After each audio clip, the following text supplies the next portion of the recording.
out to create a lifestyle for those who understand that impeccable style and premium performance are a hole-in-one.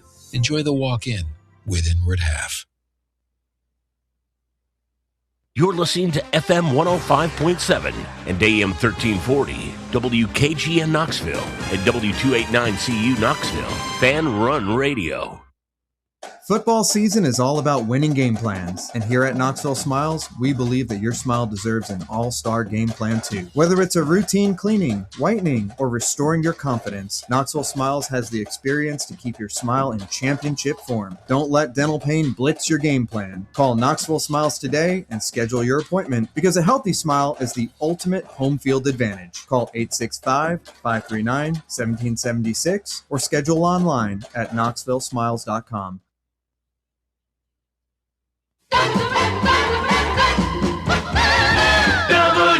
WKGN 1340, go Vols!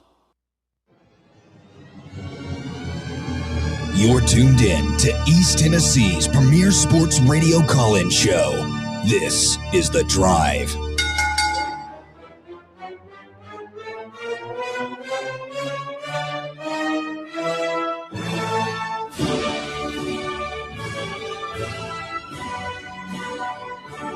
And hello, good afternoon, and welcome to another stellar edition of The Drive here on Fan Run Radio. Russell Smith punching the time clock at 3:01 on a Friday afternoon edition of the show. Hope you're doing well. Thanks for tuning into the program this afternoon.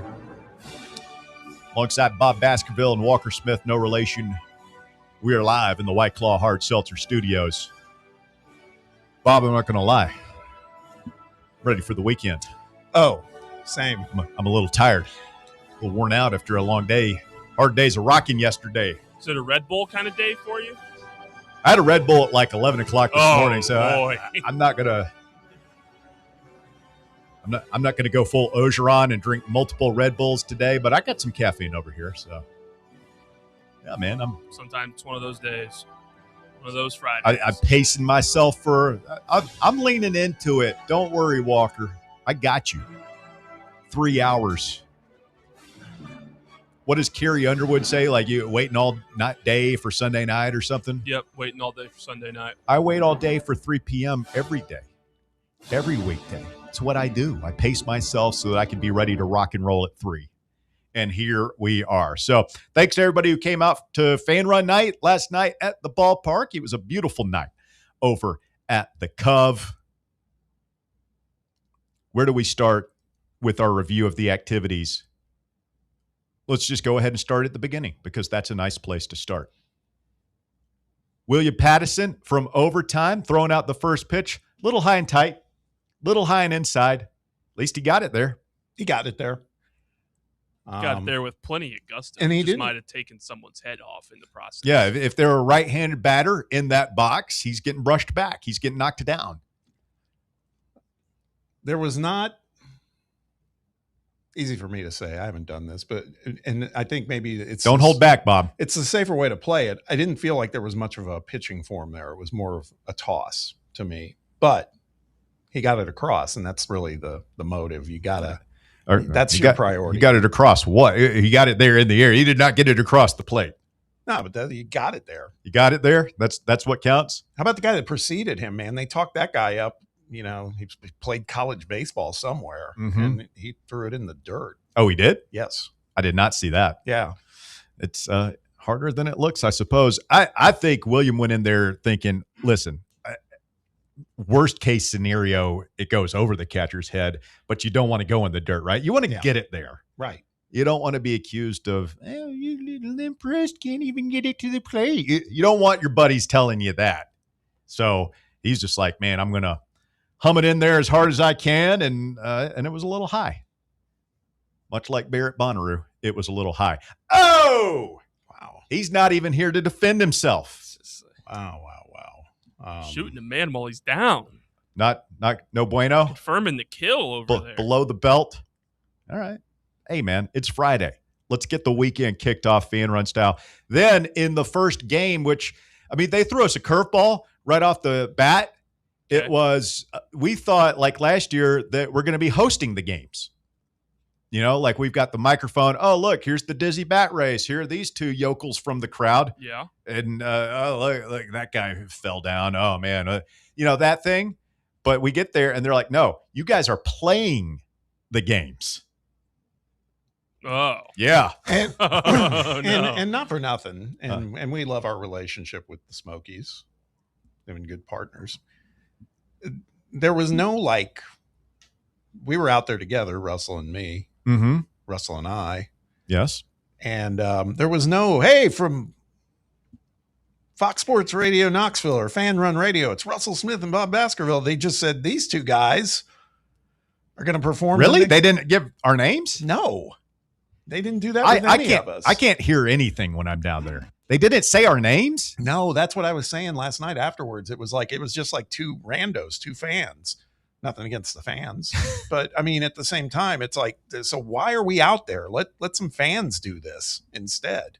That is pretty weak sauce. Did they give Williams' name when he threw out the first pitch? They did when he threw out the first pitch. But were you there, Walker? I was not, but I was following along closely, and you were monitoring the events. I was monitoring the situation, and I did hear that the situation with you playing a certain game got very, very bad. But Bob and I had to play in the middle of the first inning this game. I don't even know what it's called, but basically they gave us like these big, they look like poker chips, but they're like the size of a plate, and they're boxes, and they're like stacked 6 high. And so you got to hold them like you're a waiter with one hand behind your back, you know, like you're carrying the tray. And then, you know, walk, run, however fast you want to go, like to a place and back. And I smoked Bob. I think Bob. I feel like Bob probably felt that I was below him to play that. Rolled him up, twisted him up, smoked him like a Philly blunt. Whatever. I was a little I was a little disenchanted, honestly. I was like, all I care about now is not like dropping all these and looking like a clown. So I was like, yeah, go knock yourself out, Russ. This is not. I was lapped. Like I crossed the finish line and I thought that he might be on my heels. I turn around and he's like halfway there. So like a there and back kind of situation where you turn around and you think he's about to turn around too, and then he's still halfway trying to get to the spot where you got to turn around. I was walking it back. You know what this was like? If you've ever seen the now iconic skit from Saturday Night Live with more cowbell.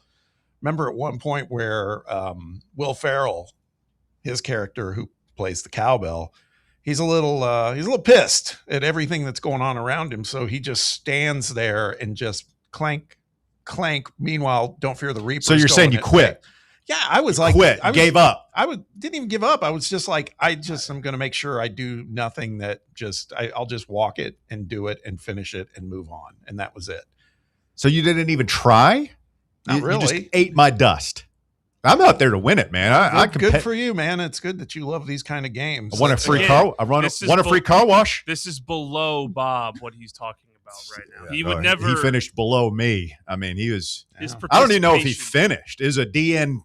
I mean, I finished. He was standing out there on the field, probably like, these guys are lucky that I'm even playing this game for them right now. They should just enjoy my presence on the field. Walker, maybe. Well, whatever. All I know is I got a free car wash. But Garrett, for the game they won, and they had some shuffleboard game. We won't bore you with the details, but Garrett won, and he got like a $50 gift card to their team shop. Yeah. Ooh, that's good. I mean, you can get a hoodie, a nice hat, maybe like a shirt, maybe 2 shirts out of there. So I was a little bit jealous of that, but my car's going to be cleaner than his next week. Than mine? Than yours and Garrett's. Not mine, but Garrett's maybe. Hey, man, you don't know that. The good folks at Mr. Zip's Car Wash might have something to say about that. There you go. All right, we need to get down to brass tacks. What happened in the 7th inning stretch? All right, wrapping up. I mean, I don't even think people want to hear about this, Walker. I think people do. You were tweeted multiple times about it. You ended up responding to people about it. Well, people are very rude on social media. Hey, quickly, though, before you get to that, shout out to Magic Mike. He did the trivia, which was good. He did the trivia and won because John had disappeared, and so Magic Mike he disappeared. He was supposed to do the trivia. That's his thing. They do trivia on Talk Sports. We said, okay, John will play trivia. John was nowhere to be found, so Magic Mike pinch hit for him and covered himself in glory. So, yeah, that's it. We don't want to talk about anything else. That's over. No, fill me in on I didn't realize. So what happened on the 7th? So we're seeing the take me out to the ball game, Harry Carey style, except they had us up on top of the dugout. Oh, God, I'm so glad I left. Yeah, I hope nobody caught this on film. But the problem was not with my singing voice per se, but the problem was it was all audio. It's acoustics. I can't hear. I can't hear. They said that they would start the song. That's beautiful. And then we sing along. And so they start it and you kind of hear it, but it's really quiet. But as soon as we start singing with the microphone, like we can't hear. And so all of a sudden, like the people are singing back at us and everything. And like we're way ahead. And so I stopped singing at one point. I'm like, where are we in the song? I don't know. I can't hear. So people didn't get, like, if you were there at the Cove last night and you heard me singing and you thought, man, Russell's he's not good at this. You didn't get my best effort. Like, it's not my fault. It's legit. It's not your fault. You're trying to sing Take Me Out to the Ball Game to an organ track, right? Of course. If you can't hear the track, it's tough. It's impossible. It's not tough. Who was out there with you? Well, here's what I would say to that is, as the person who's leading the stretch, you have to make a decision of, are you on my time or are you giving it up to the crowd? Yeah. It sounds like you gave it up to the crowd and didn't stick to your time. I was just very confused because, like, I'm looking at the scoreboard. Like, is it karaoke? Can somebody throw me a bone here? I don't know what's happening because I don't want to make a complete fool of myself and just let it rip and sing. And then all of a sudden I'm done and they're still on 1, 2, 3 strikes. Like that would have been terrible. So I don't know. I did the best I could. I'm sorry. It happens. Couldn't hear the backing track. I'm sorry. Again, were you out there solo or did? William Pattison was there. He kind of gave up. Those guys couldn't hear you. Garrett was there. I think he was drunk. So good for him. Yeah, nice. I mean, I don't know, man. I felt rather alone up there. I'll tell you that. Happens. Yeah. I'll tell you that. I noticed you weren't there. Sorry to have missed it. I was over here. I was talking to Bob, but you weren't there either, Walker. Well, I was doing my job. Walker and I were together at that point. We were laughing, drinking we were beer, having a great time. I could feel that something was happening. I could see that it was happening on Twitter. And then enjoy that car wash, Pavarotti. That's nice people. Work. Yeah, you got people jokes. The guy who gave up. I didn't. The quitter. I didn't give up. Again, Bobby McQuitter. It's not over here. Wants to come at quitting, me. It's below what Bob thinks he should need to do. Walker's. People are very. Diamond Vol said horrible enthusiasm on the 7th inning stretch. I was fired up. I couldn't hear the track. What do you want from me? Broadway Barbershop said, at Russell Smith with probably the worst leading of the 7th inning stretch at a Cubs affiliate since Mongo got tossed by Aniel Hernandez such a good tweet. Back in the day. I don't even know what that means. Such a good tweet. It's just that was when Steve McMichael did it at I think at the Cubs game. It's not nice. Oh, it's not nice. It's hurtful. I'm out here giving my all for the fans. Bob left. Bob left. Reed, who knows where Reed is? He's drunk under a table somewhere. I got the overtime boys 3 sheets to the wind with me. I'm trying to hold this operation together single-handedly. My compatriots abandoned me. They abandoned their child. I'll tell you what. I think Walker's onto something. I think what you needed to do was just take it and run with it. Period. And people, if they can't catch up or stay with it, they can't. Because having done a national anthem performance myself in the past. Oh, yeah. Oh, you sung the national anthem? Would have been good to have you there yesterday. That's all I'm going to say, Bobby. Special Olympics thing. You got to just go, man. You can't think it. You can't overthink it because that's what starts to happen. It gets in your head, and the next thing you know, you're behind, and next thing you know, you're getting trashed. No, I wasn't. Rushing, or were you dragging? I was rushing. Tough. But I thought you said you were waiting on what the audience was doing. Well, they hand me the mic. They say they're going to hear a short intro, and then it starts. And I could barely hear the intro, and then we're going, and like I'm hearing the people sing back at me. I'm like, whoa, we're ahead of them. So I stopped singing for a while, listened for the song. Oh yeah, it's behind. Try and start again. Same thing happens because I can't hear. I cannot. Anyway. Is it possible that because last year that happened up in the press box, right? Or in the broadcast booth. Is it possible that they were just punking you because, man, they put you down on the dugout. They didn't. And last year there was like a musical accompaniment to kind of keep you steered. They wouldn't do that. I don't know. I know those guys up there. They wouldn't. I don't know what to do. All I know is I was set up to fail. I was set up to fail. Big Dog West Tennessee asked, was it as bad as that lady that sang the national anthem at the first women's major league game? God, no. That's one of the worst ones since Fergie. I feel like I was probably on key. I don't know. I was set up to fail, man. Did the best I could. Couldn't hear. Happens. Couldn't hear. I mean, like now I know how some of these rock stars feel when they're like up on stage and they're singing. They're like, I need more monitor. I can't hear myself. Like you see like the Oasis guys, he can't hear and he's like throwing the mic down. Like, I get it now. How are you supposed to sing if you can't hear your band playing? Michael Motes says, associating you with an all-time great, which I think that's negligible. But Michael Motes says, Russ now knows how Dolly Parton felt at Neyland a few seasons ago. Yes. Thank you. Perfect example. Well, perfect example. Different magnitude, of course, but couldn't hear the different magnitude. What, chest size or talking about the talent and wow, else. Thanks. Well, I mean, overall coming up on the show this afternoon, I'm glad you guys are having fun at my expense because I'm in my feelings this afternoon. A third season-ending injury to Tennessee's defense this morning at training camp on the eve of the first major scrimmage. We're going to talk about that when we continue. Plus, I had a chance to talk to a very good source who's been inside the program some this fall. I'll tell you what I heard from them. And we have an update coming up this afternoon on Cockgate. Cockgate. Yes. They're still doing that? Still doing that. I mean, more information trickling out. It's like the JFK assassination. It's Cockgate. There's always going to be new information coming out about Cockgate, probably for the next 50 years. Cockgate. Little breaking news when you come back, too. Oh, wow. All right. Plenty of reasons to stay tuned on a Friday afternoon. Stay with us. It's The Drive on Fan Run Radio. We'll get into some Tennessee football talk when we continue next. Stay with us. The Drive. 105.7 FM, 1340 AM. Online at fanrunradio.com and streaming on the free Fan Run Radio app. This is Fan Run Radio, Knoxville. Citizens National Bank.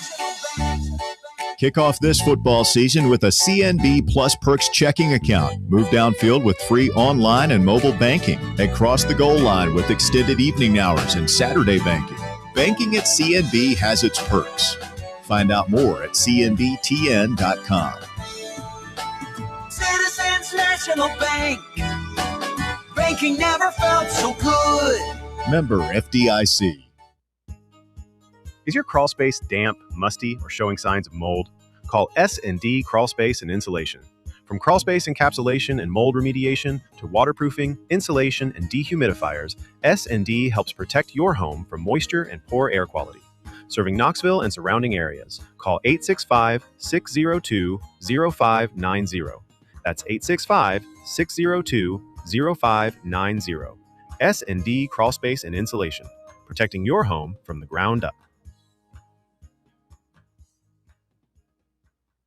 Hi, I'm Dr. Michael Costa at Knoxville Smiles. In addition to routine dental cleanings, Knoxville Smiles also offers cosmetic dentistry services such as teeth whitening, Invisalign, dental implants, cosmetic veneers, and much more. Our state-of-the-art facility goes above and beyond when it comes to cleanliness to keep you and your family safe during your visit. Take a virtual tour of our state-of-the-art West Knoxville facility today at knoxvillesmiles.com or just call us at 865-539-1776. Matlock Tire, East Tennessee's #1 tire service and auto repair shop since 1953. Matlock means auto service you can trust. At Matlock, they don't just do tires, they also do oil changes, brake repair, wheel alignments, and more. Visit one of their 5 locations in Farragut, Maryville, Lenore City, Athens, and Harding Valley. You can schedule your service online today at MatlockTireService.com. Modern convenience, hometown service, Matlock Tire Service and Auto Repair. Is your yard starting to look more wild than welcoming? Yeah, don't let your landscape be that house on the block. At ECR Total Landscapes, we make sure your outdoor space is something you're proud of. From de-weeding flower beds to leaf blowing, trimming, mulching, and more, completely customizable to your property's specific needs. We'll handle it all. Why spend your weekends sweating it out in the yard when you can just sit back and enjoy it? That's the ECR difference. And right now, new customers can get 10% off your first month of our monthly maintenance package when you sign up for a full calendar year. That's right. Consistent, reliable service at a price that makes it easy to get started. No sweat, no hassle, just a better looking lawn week after week. Call ECR Total Landscapes today and mention promo code FANRUN to save 10% on your first month. Call 865-384-2012 or visit us online at ecrtotallandscapes.com. Barley's has live music on weekends, general team trivia on Wednesday nights at 8 p.m., and now live sports trivia courtesy of the Knoxville Trivia Guys every Thursday night upstairs. The game starts at 7 p.m. and is free to play for everyone, so head on down to the Old City and show off your sports knowledge and win gift cards to Barley's. Use those gift cards to buy some delicious food and drinks, and you can take it all in with their wide selection of TVs and indoor projectors. Barley's Tap Room and Pizzeria.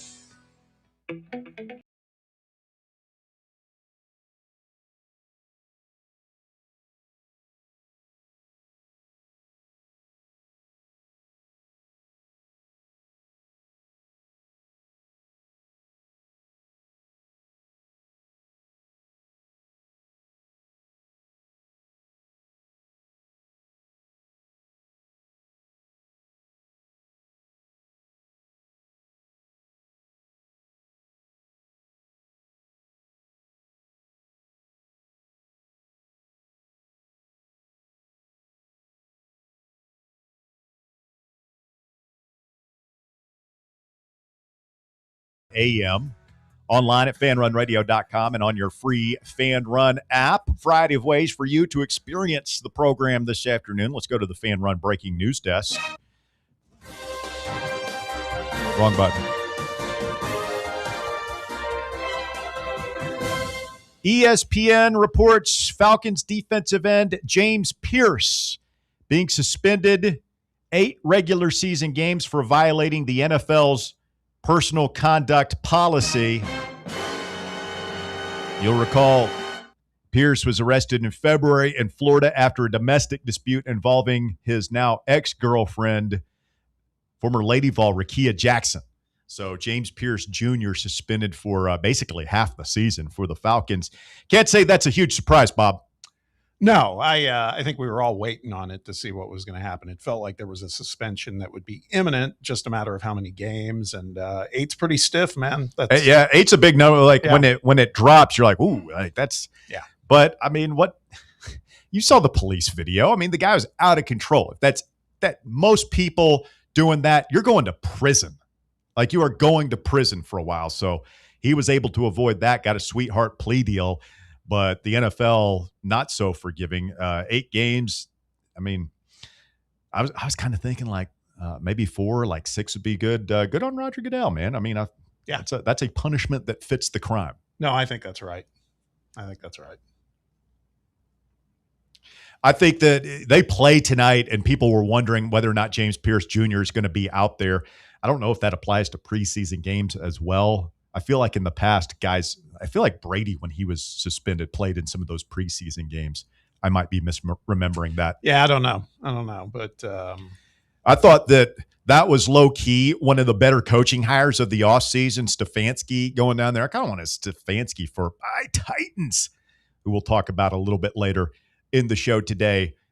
But, you know, he's sitting there thinking, man, why I can't catch a break. First of all, I'm in Cleveland all those years.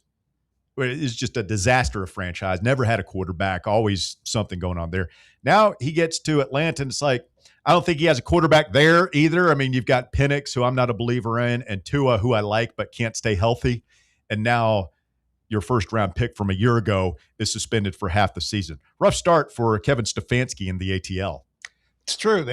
It's interesting because they've got some talent for sure, but some particularly at the quarterback position, that whole situation. Because I think Penix is banged up. I mean, they're in a world of hurt right there. Seems like a year where you might take your lumps and win 3 or 4 games and draft a quarterback next year. Maybe you're in the Arch Manning sweepstakes. Who knows?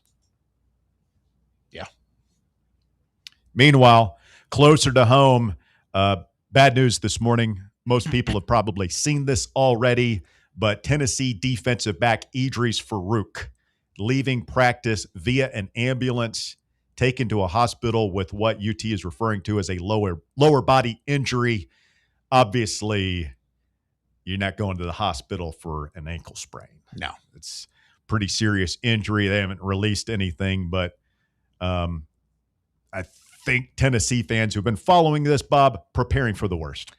Yeah, it just hits keep coming, man. That's and he's a projected starter. Yeah, absolutely. And I mean, I think between that and what we lost, you mentioned it earlier, Jaden Harmon, Jadaeus Richard. I mean, we're getting some pretty significant blows and it comes to depth because yes, we've got a couple of safeties in place in terms of DeJuan Lane and TJ Metcalf, but there's also been talk that there's going to be times where Knowles might have schemes where he would run 3 safeties. And now that feels like that's a little bit in danger. It feels like it's going to be somebody pretty inexperienced if we want to do that. Yeah. Been hearing great things about TJ Metcalf, the Michigan transfer, but I've been hearing really good things about Farouk. Yeah.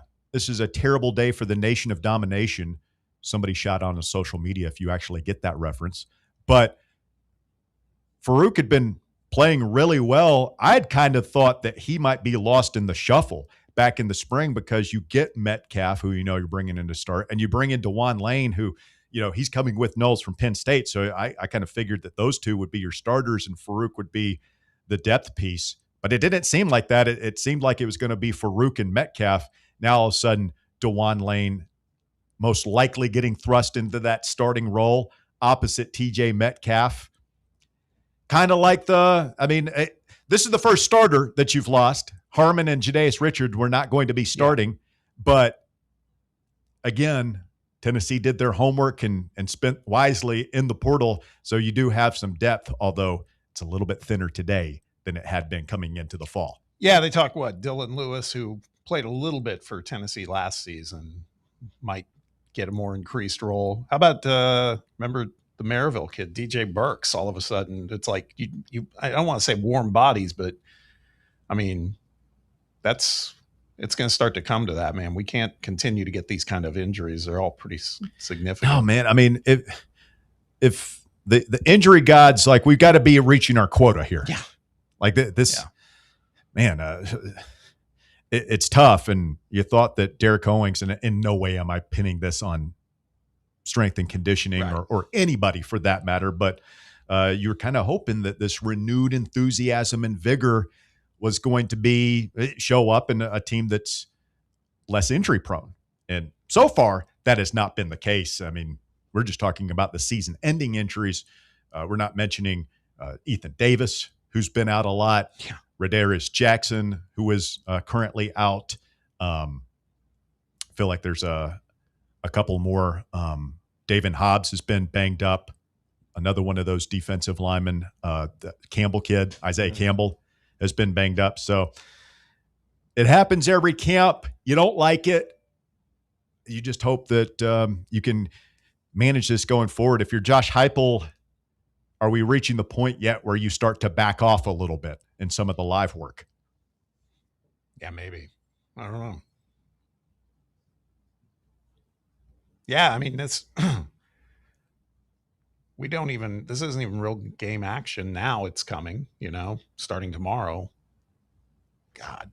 I think I let it rip, especially, now DeJuan Lane needs all the reps he can get, I would say. And ditto for Burks and the other guys who are going to be back there trying to step in and fill that role as backups. Those guys need more work. And even the freshmen, you talk about Joel Combe, who's a pretty highly touted guy that you figured was just going to be buried on the depth chart.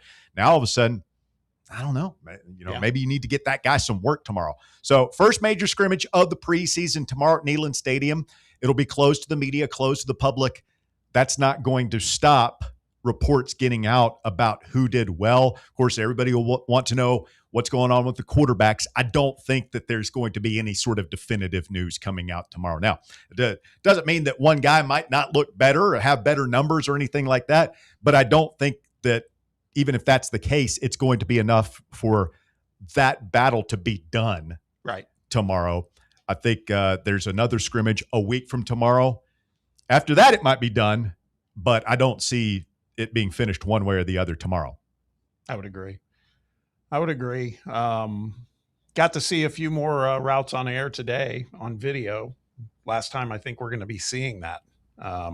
We talked about that a couple of days ago. I think today was the last practice and workout that was available to the media.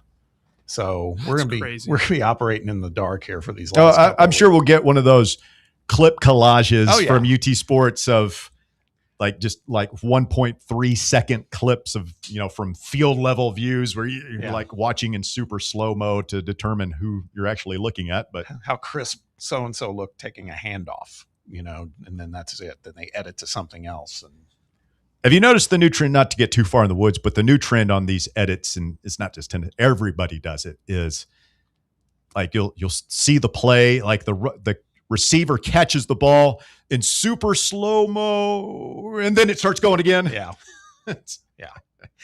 I was watching Hard Knocks, I guess night before last from this week, and they were doing an entire segment about Sam Darnold's spin rate. You hear a lot of talk about spin rate in baseball with pitchers, but apparently it's a thing in football. Were you guys aware that Sam Darnold has the highest spin rate in the NFL? Did not know that. That ball sounds good when it's going through the air. Yeah. They said that means it's a tighter spiral, easier to catch. It's less wobbly.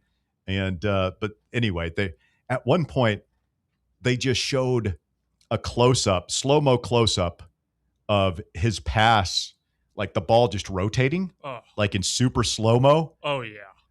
And it was just strangely hypnotic. Oh, yeah. I mean, it lasted it's just the ball rotating against the clear blue sky for what seemed like a full 60 seconds.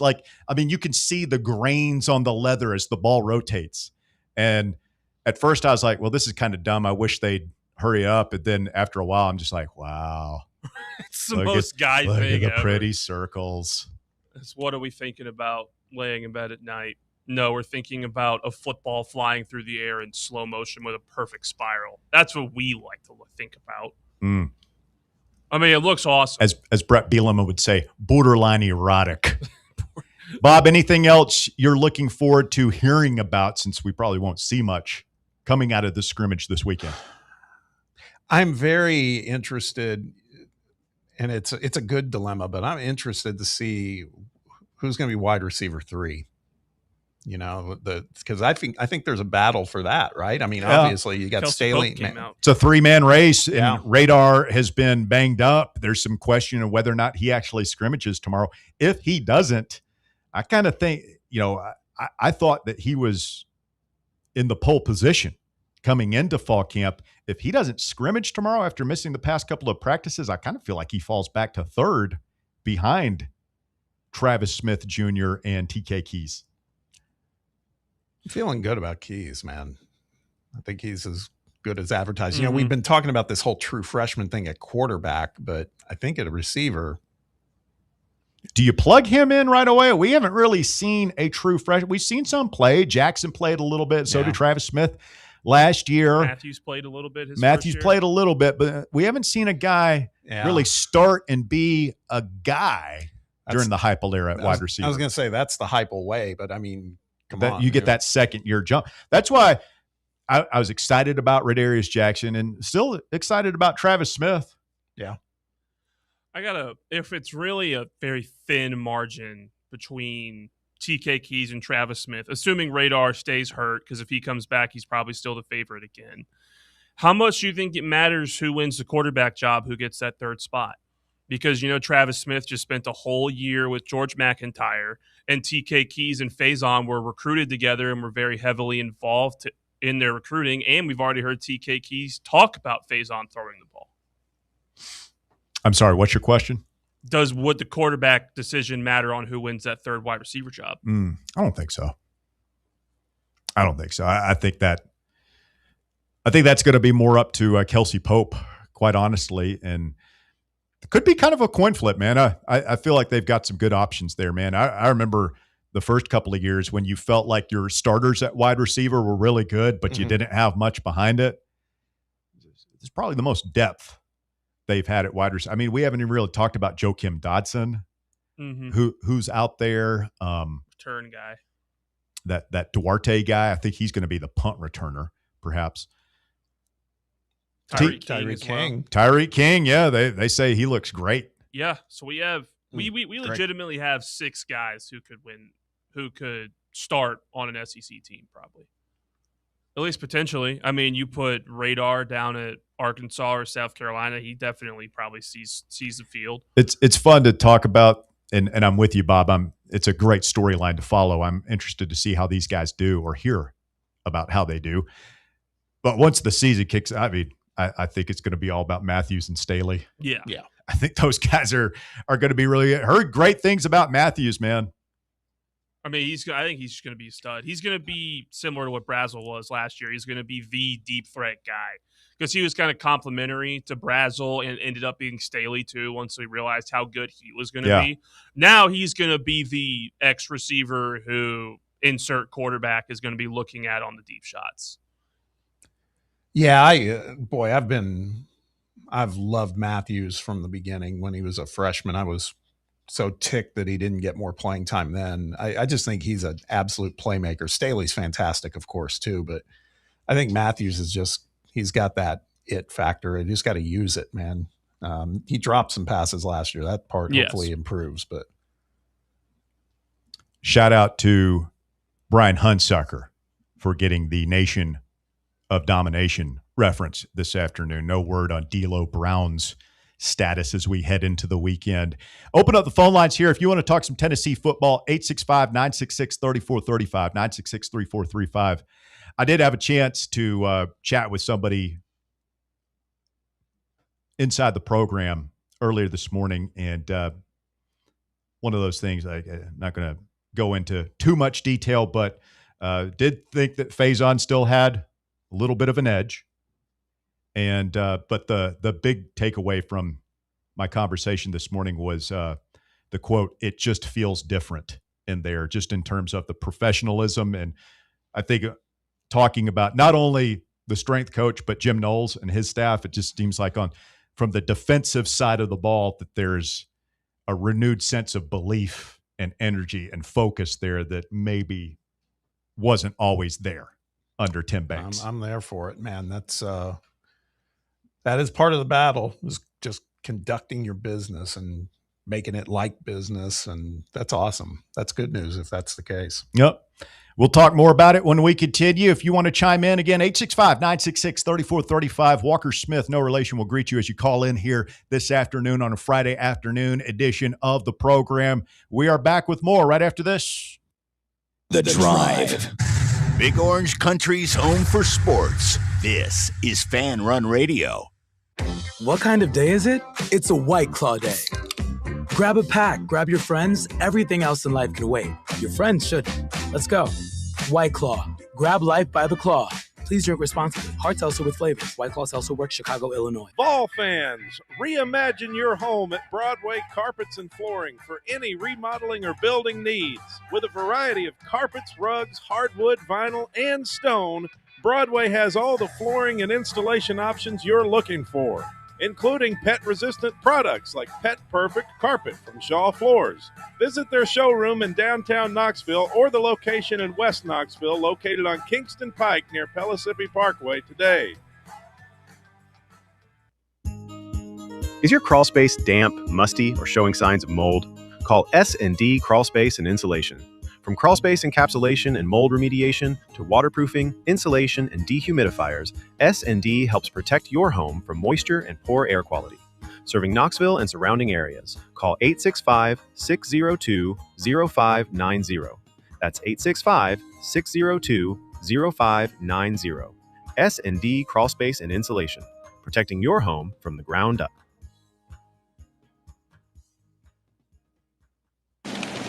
We really need to get some branded stuff. Shirts, hats, promo items, something professional. I mean, we could just find a website and order a bunch of it ourselves. You could, but you're taking a big risk. You don't know the quality, the fit, the timeline. It's a roll of the dice. Yeah, I guess, but isn't that how everyone does it now? Not the ones who actually care about how their brand looks. Look, if we're putting our name on it, it needs to be done right. We need SM Athletics. SM Athletics? Yeah, they specialize in working with businesses like ours. Apparel, hats, promo gear, but real, customized stuff. They actually care if it turns out right. Probably a lot better than getting stuck with 100 t-shirts with crooked logos. Exactly. Plus, they'll walk you through everything. Sizing, colors, material, so it matches the image we're trying to build. Makes sense. What's the name again? SM Athletics. Trust me, if you want to look like a real company, not a flea market stand, this is the move. If you're serious about your brand, work with people who are serious about getting it right. SM Athletics. Blackford Veterinary Surgery Referral specializes in surgeries not regularly performed by your pet's general veterinarian. They're currently accepting referrals from vets all across the country. With their newly renovated state-of-the-art surgery center and highly trained staff, clients can rely on professional and thorough care. If your vet says that your pet needs surgery or rehab, ask for a referral to Blackford Vet and let them get your best friend back on its feet.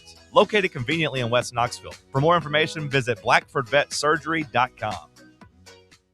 The true purpose of high school sports is not about playing time or winning trophies. It's not about getting college scholarships or going pro. If that's your focus, you're missing the point. High school sports are about teaching life lessons.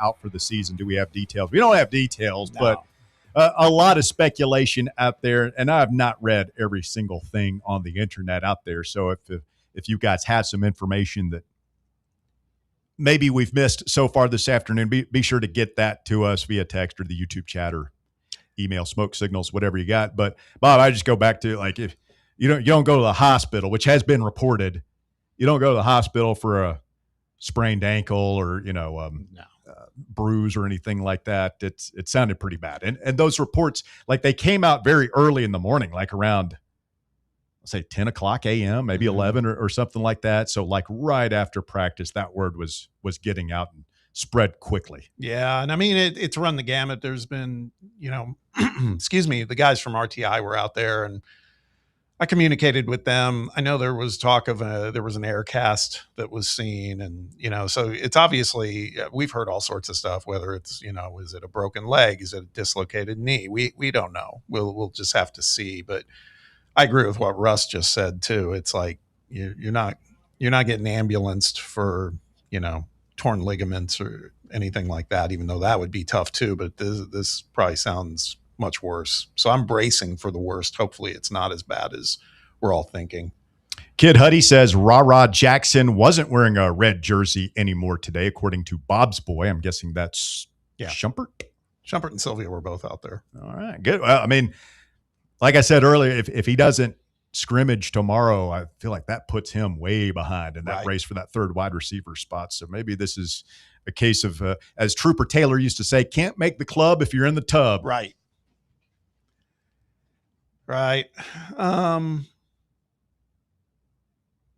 Yeah, I this is the weird thing. Weren't we talking just yesterday about how Deion Sanders, the way he's handling the practice or the scrimmage stuff, is like you can show up but you can't report. It's not much different than what we're going to be going through with tomorrow. It's like you're not we're not going to hear anything of note except what Josh believes or sees. Back in my days as a young Cub reporter for WKVL here in town, used to go over. I remember being at a bunch of scrimmages, but the one that stands out in my mind was, I believe it was 2004, the Schaefer Ainge year. And it was in the stadium at night under the lights, and there were at least 300 people there. Like, I don't remember the rules as far as photography and video and stuff like that, but there was none of this paranoia. And guess what? They had a great team, man. Could Nick Saban or, whoever's coach at Alabama at the time have sent a spy up to secretly video the scrimmage? Yeah, I guess so. But, we just had preseason games in the NFL last day. They play actual games. Yes. And it's on film. You can look at it.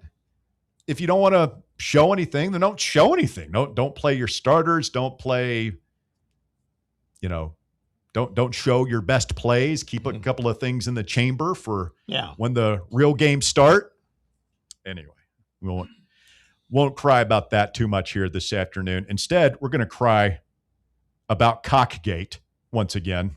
Cockgate. Have you seen the report? It was reading this. It was Zach Reagan on A to Z Sports, but he was, what do you call it? Aggregating from a podcast that one of South Carolina's assistant coaches did from that day. Now, and Zach did a good job of pointing out, for people who kind of roll their eyes about Cockgate. It's this is conspiracy theory stuff. This is third shooter on the grassy knoll stuff. This is, we didn't land on the moon type stuff. Cockgate. Keep in mind, this is what we know. These are facts, right? One, there is a connection between Michigan and South Carolina via Gamecocks defensive coordinator that year, Clayton White, who had previously worked under Jim Harbaugh at Stanford. Mm-hmm. Two, Michigan scouted a Tennessee game in person. According to Connor Stallions, they were at the game against Kentucky the week before. That's a fact. We know that. It's been admitted to. Three, South Carolina's Shane Beamer was fined in 2015 for accepting information about another program's game plan. That was when he was at Wake Forest, I believe. That's a fact. It's known. Four, just a couple of weeks before playing Tennessee in 2022, Beamer told reporters that he shares information with other programs and coaches about opponents routinely. And five, Connor Stallions admitted in 2024 that he shared signals with Ohio State, of all schools, in 2021 because Michigan needed Michigan State to lose to the Buckeyes. So he had admitted to sharing information before to help his program out, which is relevant because Michigan needed Tennessee to lose as insurance for the Wolverines to make the playoffs in 2022. So this isn't like, okay, perhaps that's what do you call it? I don't know. Where's Legal Bear when you need him? Mm-hmm. What is it? Conjecture evidence? Coincidental evidence? Coincidental evidence, whatever. But that's a lot. That, 5 interesting pieces of information that all point to a history. Anyway, Clayton White sits down with 1801 Media this week and discusses that game against Tennessee in 2022. Says, quote, "It's one of those games where Tennessee just scored 66 points the week before. So I was like, all right, we have to slow them down. Stopping them is going to be hard. It was just a fun game. I think the main thing looking back on it now is, people try to say we cheated, so you don't get credit for it. So I'm more upset about that than anything, but that was a great opportunity for us. I was just proud of how we played. And then the whole wristband thing was crazy." Now, what is the wristband thing? He goes on, quote, "Obviously, when you're playing an offense like Tennessee, the number one thing is how can you replicate the offense during the week of game prep. So I came up with this idea that the offensive scout team was going to wear wristbands so they can run their plays fast. Cam Smith, one of my defensive backs, was like, Coach, why can't we wear wristbands? You could give us our plays fast. So I was like, perfect. We made some wristbands for the defense, 6 plays on them. 6 plays. That was a good 6 plays, I know. And so this was the first game. This was one of the games where Tennessee was going fast. I said, guys, on the sideline, we're going to call 2 plays. Don't even look over here. We don't have time. So you don't have time to steal someone else's signals. I don't have time. I would say, listen, we're going wristband 1, wristband 3. Don't look over here. That's what the wristbands were really for. So it had nothing to do with their signals. I don't have time for that. Just a quick refresher. Compliments of Music City, Sam. South Carolina had scored 10 TDs in the SEC all season up until that game. And then they scored 9 at Florida the week before. Yeah. They fire their offensive coordinator. Yeah. And replace him with Freddie Living Room. Yep. Now, I mean, the defense didn't really slow us down. Looking back on it, like we were on pace before the Hooker injury. Like I think we ended up 33 points or something like that. We scored in the 30s. Yeah. Probably we're on pace to score about 42 points, which is our average under Josh Heupel through these years. And like playing South Carolina on the road at night is always going to be difficult. So we were moving the ball. We just could not stop them. Yep. So my concern was always more about what our defensive signals were. Yep. That night, and what they were able to glean from that. I don't think Cockgate had anything to do with the defensive wristbands and Clayton White's great goods. Like they really didn't slow us down. If you go back and look at the actual facts. You'll remember Joe Milton, who finished the game against South Carolina after Hendon Hooker got hurt, posted on Instagram at, I believe it was at Jay Sky, one of the South Carolina players claiming that they cheated. It is known South Carolina can keep denying it all they want. Cockgate is very, very real. Cockgate. And I really, at this point, wish they would just confess to the whole thing so we can move on. Cockgate. I kind of always want this to be. We all know it happened. I don't need them to come out and tell us it happened. I'm not even that mad about it. I'm not. Honestly. It happened. We're done with it. It happened. There's no honor amongst thieves. Stealing signals, cheating, finding a way is part of it. By the way, you'll love this, Walker, in the Mourinho documentary. Have you watched any of that? The first episode last night. Did you see the part where they're talking to is like one of the Chelsea guys, like Terry, or it was like he puts on he had video of the team that they're getting set to play, of their practice, of them putting in the game plan to play Chelsea. Crazy. And they're like, I don't even know how he got this. You're not supposed to have this stuff happens in sports all the time. Yes. We had a guy tell us about when Bruce Pearl was here, there was a camera in the rafters at Thompson Bowling Arena, and they would routinely watch the other team do their walkthrough. You have to give the other team the court the day of the game, and they come in and walk through all the plays and everything, what they're going to do for that game. He said Pearl and his staff they would videotape all those things. Of course they would. And then go and adjust to, is that shady? Yeah. Is it illegal? Probably. Is this college and professional sports? Yes. Teams are going to, like these people is like, oh, Tom Brady, they wouldn't deflate the balls. The Patriots wouldn't bug the other team's locker room. Are you kidding me? Come on, man. Are you kidding me? Who's dirty. Naive? This stuff is dirty. Gullible's written on the ceiling.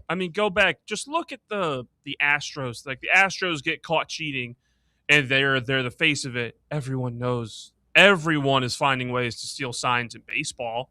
They just got caught for it. Everyone is finding ways to steal signs in football. Michigan and now South Carolina are just getting caught for it. It's dirty everywhere you look.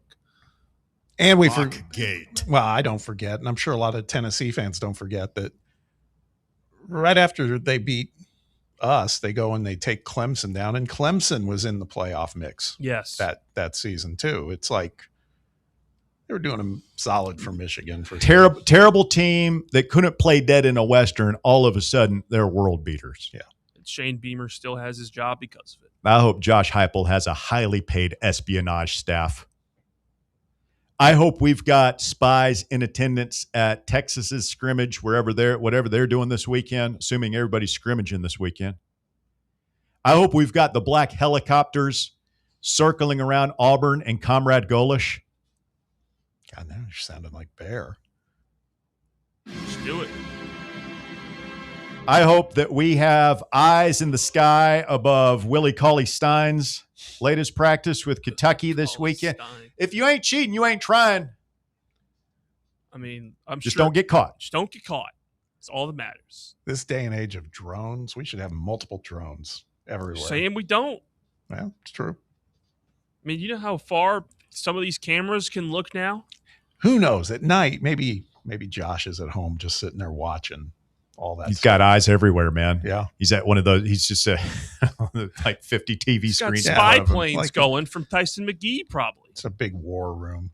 Coming up, hour number 2, we're going to go out to the desert and talk to the Sheik. We are just weeks away now from the kickoff of college football season. Of course, there's some NFL preseason games last night, some more coming up tonight. For the wagering gentlemen out there this afternoon, for the hardcore degenerate, you're betting on NFL preseason games. What are some things to look for? Where is the winning edge? We'll talk to the Sheik. Coming up in hour number 2, top 4 at 4. We got What You Talking About in hour number 3. The return. Stay with us. A lot to get to. It's Fan Run Radio.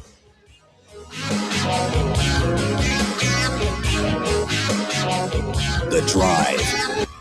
Fan Run Radio. The flagship station for Tennessee fans. This ain't no wishy-washy, limp-wristed, kale-eating, half-ass sports radio station. We're your in-your-face, truth-telling, say it loud, flag-waving, face-painting, hardcore, bring the noise, causing a ruckus, don't give a damn sports station. Sports talk that doesn't just hang up and listen. For the fans. This is Fan Run Radio. Get some.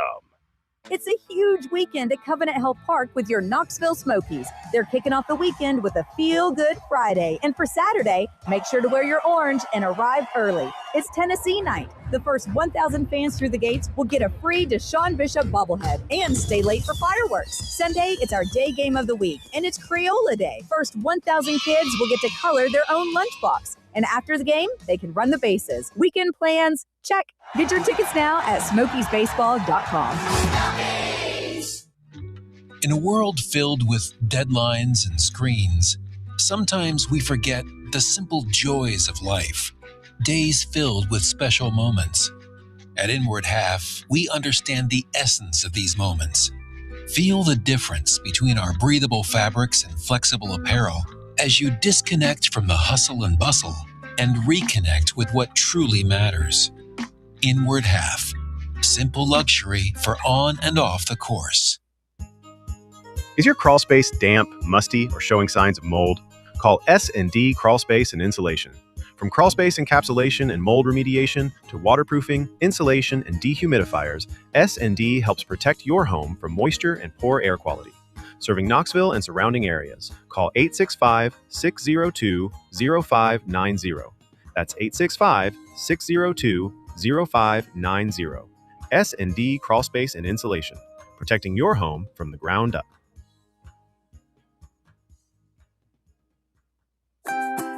Are you ready for the start of a new season? Maybe looking for your team to go on a tournament run? Get game day ready with Crumble. Head on over to your nearest location and pick up 12 pre-selected cookies plus exclusive toppers. When you're looking for dessert options, there's no question about who you should call on. Our listeners already know. Last year, the Dubai chocolate was a home run, along with the brownie batter. Oreo crumb was another crowd favorite. What new flavor will set the standard this season? If you're in the Knoxville area, there are 3 locations ready to serve you. Clinton Highway, Parkside Drive, and Maryville. Download the Crumble app to build your best lineup and vote on the best combos. You can even put your bid in to request a new flavor. Order in the app and slide on over to your nearest location. Tell them Fan Run sent you, and as always, it's for the fans, by the fans. Don't miss the cookies. Hey Vols fans, Cody Brown here. I grew up right here in Tennessee and know what it means when someone says, I've got your back. That's why you can trust Farm Bureau Insurance of Tennessee. Whether it's your home, your vehicle, your family's future, or the business you built from the ground up, we will show up for all of your insurance needs. We are Tennesseans who understand what matters, which is doing right by you. Insurance is not all about just paperwork and policies, but it's about the people we insure every day. So if you want insurance that hits home, give me a call at 865-992-3871. Go Vols. You're listening to FM 105.7 and AM 1340, WKGN Knoxville, and W289CU Knoxville, Fan Run Radio. September 10th isn't just a sale, it's an experience. Join us as Liquor Vault celebrates its first anniversary with the biggest savings event of the year. Experience rare bourbon drops, surprising barrel releases, and complimentary tastings all day. For the wine enthusiasts, you can check out Jason Drotar's Wine Passport Experience. Cigars, they've got them too. Enjoy hourly giveaways, exclusive one-day only anniversary pricing, and surprises throughout the day. Find a Vault Golden Ticket and receive exclusive access to Liquor Vault's highly anticipated end-of-year rare bourbon allocation. People will be talking about this event for months. The only question is, will you be there? The Vault Experience, September 10th, only at Liquor Vault's anniversary party. Located at 2901 Tazewell Pike. Check out their specials and sign up to get discounts at liquorvault.com. It's time for the Drive's Top 4 at 4. Hour number 2 of the Drive underway. Fan Run Radio. It's 4:01 on your Friday afternoon. Thanks for tuning into the show. Walker Smith has the top 4 at 4. Walkman, hit it. Thank you, Russ. At number 1, Tennessee safety Edris Farouk suffered a lower body injury during the Vols' Friday morning practice. Farouk was transported by ambulance to the UT Medical Center for further evaluation. He started for Tennessee last season as a sophomore, where he tallied 37 tackles, 4 forced fumbles, 2 interceptions, and 3 pass deflections. That feels like a big loss, man. Yeah, and I was just asking you. I know you don't know. I wouldn't expect a lot of forthcoming information, but one can't help but wonder how much is the drop off from Farouk to DeJuan Lane? Is it significant? Is it not that much? Yeah, I don't know, man. It's again, that's out of all, this is the third out for the season. Well, we don't know that. I shouldn't say that. I'm rushing to that. But if that happens, that'll be the third out for the season declaration. And man, this will be the most costly without question. I just feel like football gods owe us. Yeah. We should be good now. Hopefully. You're not going to go through any football season at any level without a significant injury or 2 or 3. But for sure, this doesn't feel, at least to me, it doesn't feel like a next man up scenario. It's like we're going to take a. You're going to have. This is a setback. Yeah. Well. Setback / opportunity. Yeah. We'll see. We will see.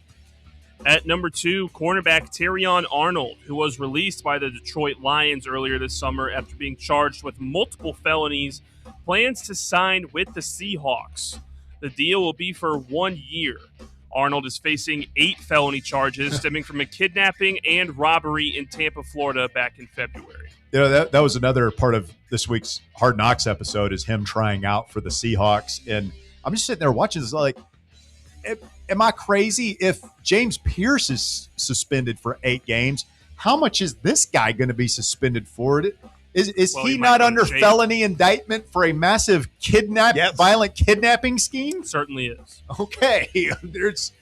You could sign him, but there's no way this dude plays football, right? Yeah, I mean, you might as well sign him, and if he goes to jail, he goes to jail. I guess is the difference like maybe he can play while his case is adjudicated. James Pierce thing, they settled, right? They came up with a plea agreement. Yes, that's why he's playing. All right. I mean, it's kind of a no risk thing for the Seahawks, I guess. You get him, he plays, cool. If he doesn't, he goes to jail, gets suspended, whatever. It's a 1-year deal, probably for nothing, guaranteed. At number 3, the Minnesota Timberwolves will retire Kevin Garnett's number 21 jersey after they face another one of his former clubs, the Boston Celtics, on February 28th. It will be the second jersey retirement for the 15-time All-Star after the Celtics did so for the number 5 in March of 2022. Whose jersey? Kevin Garnett. Yeah, for some reason I thought you said McHale. Nope. That's like, No. that have happened like 20 years No. ago. Okay. Yeah, I would have thought that the Wolves would have retired his number first. Yeah, well, Timberwolves. When you think of Kevin Garnett, what image pops in your mind? For me, it's the Timberwolves. For me, it's the Celtics. Yeah, all I can remember is anything is possible. Yeah. Remember that? That's all I ever remember about Garnett. He was a great player. Sure. Amazing. The best trash talkers the game's He ever was- seen. yes, fantastic. Can't remember who one of those guys on the All the Smoke podcast was talking about when he was a rookie with the Timberwolves, and he was going in there and just like how crazy KG is talking, and just like how like he'll be in practice, like just running the practice. Coach has no control, and KG is just like trash talking the GM, the coach, just like mean, like not playful trash talking. Like I'm MJ trying to break you. That's what he did. Trash talking. Tried to break people. This guy's just like, what have I got myself into? No, he told a pretty good story. I saw another clip from that podcast where he's like, the second you stop talking trash to me while we've been talking trash, it's over for you. Because all he'll do is keep talking trash and he'll dominate you. The person that he said got under his skin the most that he remembers is Tim Duncan, surprisingly. In terms of trash talk I can and see talking that. Just trash. different personalities. Well, he just said that he would talk trash and statements. He would just be like, oh, you almost had that one. You got to be quicker than that. Oh, that was close. That kind of stuff. Who's a better player in their prime, Garnett or Duncan? Duncan's a top 10 player of all time. A lot less sizzle, Less flash, yeah. But he's the better player. Didn't Garnett? I think he almost single-handedly took Minnesota to like the conference finals one year against the Lakers. And, Yes. I mean, it was criminal what they did to him in Minnesota, how little they helped him. Well, they went through a managerial ownership change in the past couple of years to A-Rod and I forget his name, but just the awful owner they had before. Hard to attract free agents to Minneapolis. Well, now they're figuring it out. They've been pretty good for the past 5 years or so. And at number 4, legendary LSU baseball coach and former AD Stanley Skip Bertman has died at 88 years old. Bertman died following a brief hospitalization due to heart-related disease issues. Skip arrived at LSU and took over the baseball program that had little national prominence in 1983. Then, across 18 seasons, Skip compiled a 870 330-3 record and led LSU to 5 national championships. Yeah, I mean, he was, kind of like the Pat Summitt of college baseball, or just like the first mega program, LSU in the 80s. Yeah. They're building them up. You ever saw the great SEC network documentary, Hold the Rope, about Skip Bertman a couple of years ago? It's really fascinating look inside their program. And remember Albert Bell played for them. Yeah. He was known as Joey Bell at the time. And enigmatic guy, but he was central in that thing. And yeah, it's a big loss for the Baton Rouge community for sure. remember, was it Warren Morris that hit the Yes. walk-off? Yeah, the walk-off home run in was that 98 World Series maybe? Yeah. Yep. All right. Thank you, Walker. Appreciate that. That is the top 4 at 4. It's brought to you by Knoxville Smiles. You can check them out online at knoxvillesmiles.com. Schedule your appointment there. Tell them Fan Run Radio sent you. Coming up here about 10 minutes, we're going to go out to the desert, talk to the Sheik, get his thoughts on a couple of early college football gambling trends and maybe even some NFL stuff if you're looking at placing a friendly wager this afternoon / this evening with a couple of NFL games going on. Had a good time out at Smokies Park last night after the not national anthem. What am I trying to say? Take me out to the ball game debacle. I got out of there pretty quickly. Not from embarrassment, Bob. Not from embarrassment, but because I wanted to make it home at 9 p.m. for kickoff to watch my Titans. and see how it went. And I'm glad I did.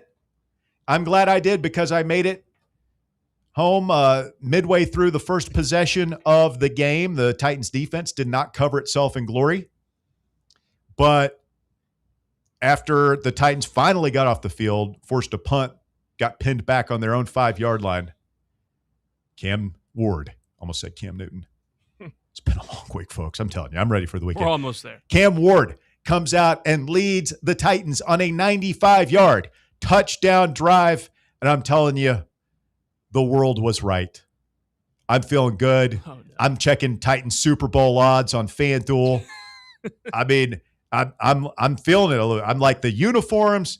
I like the new receivers, not just Carnell Tate, but Wandale looking good out there. The running game looks really good. Offensive line, which is the major question mark of the team, looked pretty good on that first drive. I mean, I'm feeling great.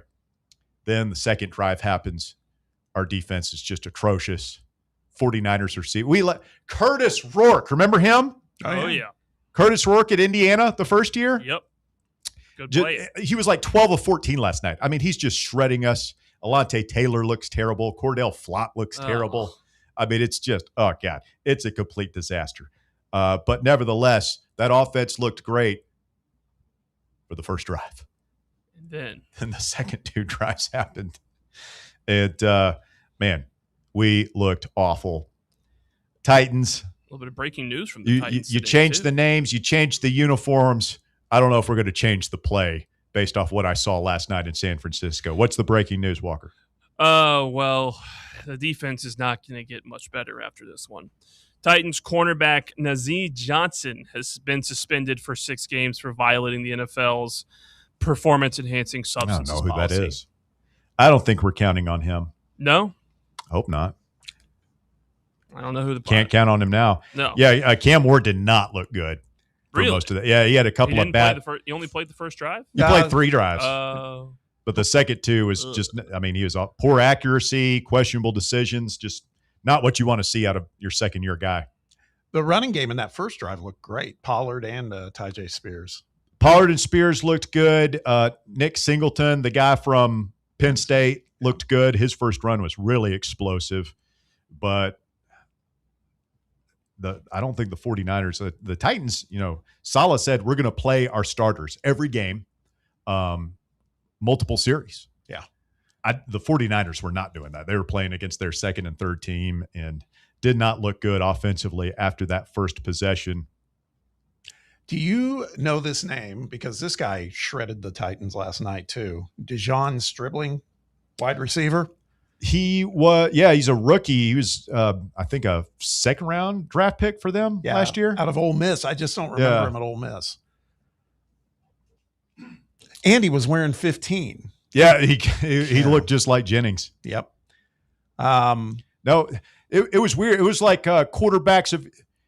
First of all, you had Rourke, then you had the guy who came in to replace him. Remember Adrian Martinez? Yeah, was committed here. He was supposed to be the successor to JG, I think, or maybe he might have even been before JG. But he ended up at Nebraska. He's still playing football, evidently. And he made one of the dumbest plays I've ever seen, where he tried to, he's being chased out of bounds, and he just underhand threw it. It was intercepted, but luckily for him, he had stepped out of bounds before he just bouquet tossed it down the field. I mean, shout out to my guy at A to Z Sports, Easton Freeze, who covers the Titans, does a great job. When he says it, I believe it. And he's like, we kind of knew it already, but after what we saw last night, the Will Levis experience is over. I turned it off after the second half. I know Levis did not look good. That's not surprising. And then Hooker got in and just played like one series of just mop up time. Yeah. 2 of 3 for 17 yards for Hendo last night. But as he put here, the Titans are going to have to cut him at the end of this month. Why? Well, nobody's going to trade for him. I mean, who? Levis? Levis. Yeah. Okay. I thought you were talking about Hooker. That's my thing. It's like, and I was getting a lot of texts. Why are they playing Levis? I can't stand watching this. I'm like, well, why are you watching it? I turned it off after the first half. But I mean, it's like Lucas said yesterday. If you're the Titans, you're going to play him a lot last night. And and probably in the next game as well, just hoping. Yep. Just hoping that he'll flash, that he'll rip a couple of passes so that you could trade him for a 5th rounder. Like that's the best you could hope for at this point for Will Levis, is you get something. I mean, at this point, if somebody offered them a 7th rounder, they would probably go ahead and take it. But yeah, I don't see why anybody would offer anything. So yeah, you play your second preseason game next week. You probably trot him out there again. But as a Hendo Sanko fan and a Titans fan, you're hoping that you just go ahead and cut him and keep Hooker on the practice squad as your 3rd quarterback. Hey, on the bright side, those unis look. You like them? I like them. I don't know about the guitar strings. I don't know about that either. On the helmet, I like it. On the pants, I did not. I'd like to see a little more white or red or something. Feels like they might be outthinking themselves on that one. Yeah. It's like, dude, you got good colors. Just keep it simple and let the colors do the work. And this is really minor, and I know our listeners love this, but if you notice under the arms on the sides of the jersey, did you see the TriStar? It was not under the armpit, almost like down in here, like on the rib side. And it's not like your traditional TriStar in a circle. It's just 3 stars, period. And that's it. These guys can outthink themselves. I got some more uniform talk coming up because Adidas is at it again. Yes. Now, I know they've got Tennessee has full creative control, right? In-house control. I know. But that's not stopping Adidas from screwing up Texas A&M, Louisville, and NC State this afternoon. We'll tell you about that and whether or not it means anything at all for Tennessee when we continue. Also going to talk to the Sheik. We'll go out to the desert when we continue next right here on Fan Run Radio. Stay with us. It's The Drive. For the fans, by the fans, this is Fan Run Radio, Knoxville. Is your crawl space damp, musty, or showing signs of mold? Call S&D Crawl Space and Insulation. From crawl space encapsulation and mold remediation to waterproofing, insulation, and dehumidifiers, S&D helps protect your home from moisture and poor air quality. Serving Knoxville and surrounding areas, call 865-602-0590. That's 865-602-0590. S&D Crawl Space and Insulation, protecting your home from the ground up. White Claw is taking hard seltzer to new heights with White Claw Surge. At 8% alcohol, White Claw Surge is a stronger wave of refreshment that doesn't compromise on taste. Available in 4 bold waves of flavor like ripe blackberry, citrusy blood orange, zesty natural lime, and tart cranberry. Check out your favorite retailer in-store and online for the White Claw Surge Variety 12-pack and 16-ounce single-serve cans. White Claw Surge. Please drink responsibly. Golf Envy Farragut is the premier indoor golf experience you've been looking for. And right now they are offering a limited number of founding memberships. Golfers can reserve their spot for just $150 before their September grand opening. Founding members receive 90 days of unlimited guest passes as well as an exclusive risk-free first month. That's right. Try out Golf Envy with no obligation. Give it 30 days, and if it's not the right fit for what you're looking for, your first month's dues will be refunded. Members will get access to their Golf Zone 2 Vision NX simulator technology, the most realistic simulator on the market, where they can play more than 300 courses and compete in leagues and tournaments with players all across the country. Golf, rain or shine, 24/7, 365. To learn more and become a founding member, visit their website at farragut.golfenvy.com/presale. Matlock Tire, East Tennessee's #1 tire service and auto repair shop since 1953.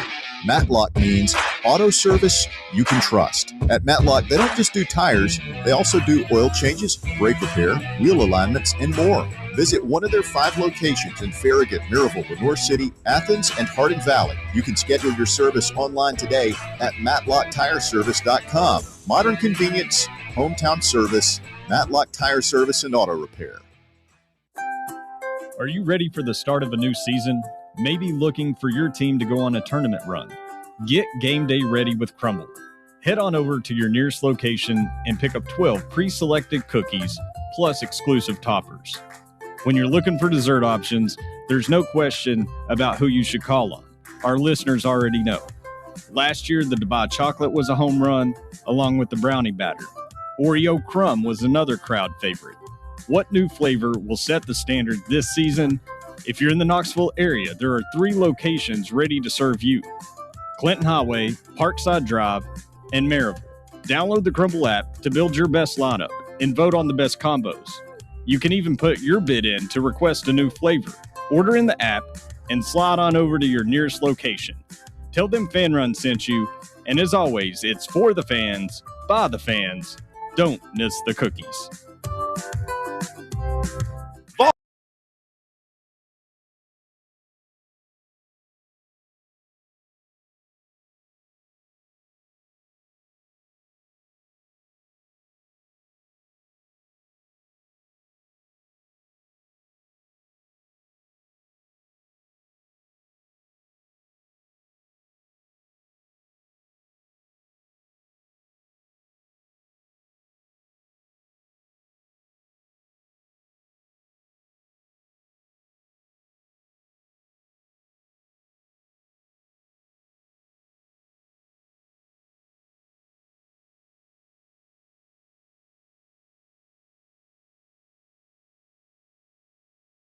The weekend fan run style. Thanks for being with us here this afternoon as we get set to head out to the desert where the Sheik is standing by. Hello, Haji. How are you, sir?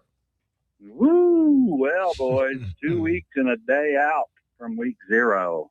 Just content is flowing. So are you just sitting at inside your tent out there in the desert in front of a wall of like 10 TVs last night, keeping an eye on all those NFL preseason games? I know you love the preseason games, Haji. I like football, Russell. Any way they serve it, huh? You're eating? I was watching the Steelers and Packers and Titans later, right? And the Cardinals are on locally here too. So I got my fill. It's nice to see. Did you make a little coin coming out of last night? I didn't participate. Oh, I didn't participate. I got a couple maybe for tomorrow. Panthers. I should have had the Cardinals. I was in the Hall of Fame game situation where the players and the teams in that game, as both teams have won and gone over the last 3 years. So that would leave me with the Panthers tomorrow, and I'm looking at the Giants plus a 2.5 against the Vikings tomorrow as well, but not too seriously about it. Well, you got to be careful. I mean, this is not for the faint of heart. For the mature thrill seeker, as Bear would say, when you're gambling on some of these preseason games. But, man, it's a fun time of year when you see all those games last night. And then I guess, 3 weeks from tomorrow, we'll welcome the Paladins in here, and they'll be, what do you think, like 55-point underdog, something like that? 45.5. I thought it might be 46.5. Yeah.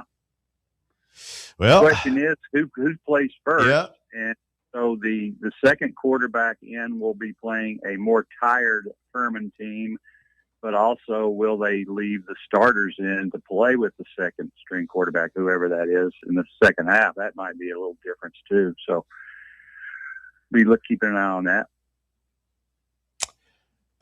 Yeah, I'm just sitting here thinking the part of this preseason that I love, not just about Tennessee, Haji, but just college football in general, is clean slate right now, right? Everybody's got an opinion. Everybody's got the belief that their team's going to do all right.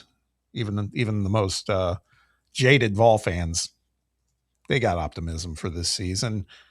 But I'd love to get your take on just a couple of things within the SEC too, because we've talked about this.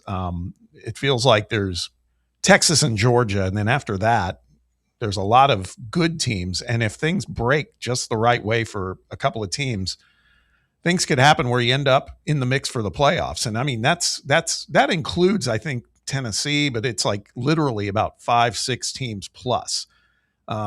If you're thinking of a team about making the playoffs besides Texas and Georgia, who are you thinking is a sneaky team that could end up there, and versus some of the ones that, like, a lot of love for Ole Miss and LSU right now? Yeah, I am high on the Tigers, actually, right at the moment. I may change my mind in a couple of weeks, but I do like LSU. I just like everything that they did in the portal. And Levitt was the number one ranked transfer in the portal back when it started, right? So he's apparently ready to go. So there's some scheduling issues for everybody. All the conference teams are going to have an extra loss, and half the teams are going to go, to your first point, Bob, half the teams are going to go under their win total and the other half are over. So right. You don't know.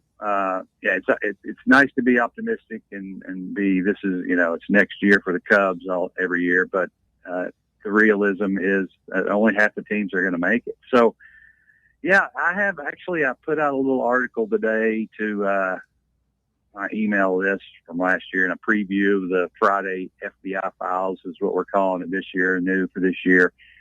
And I have some playoff teams. Last year, 8 teams that were in the 24 playoffs did not make the playoffs last year. And typically in the NFL, 5 or 6 NFL teams that make the playoffs don't return in the following year. So I'm thinking at least 5, probably 6 teams don't make it.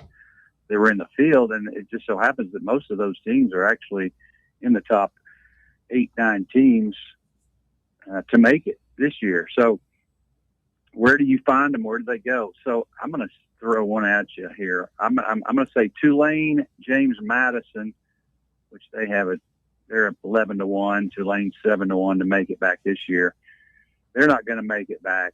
A&M is not going to make it back. Oklahoma is not going to make it back, and Ole Miss is not going to make it back. Ole Miss minus 210. But I just think they're a one-man gang. They did a great job on defense in the portal, but they are going to be hunted this year, and it's going to be a little bit tougher for them to feed off that momentum that they carried into the semifinals last year.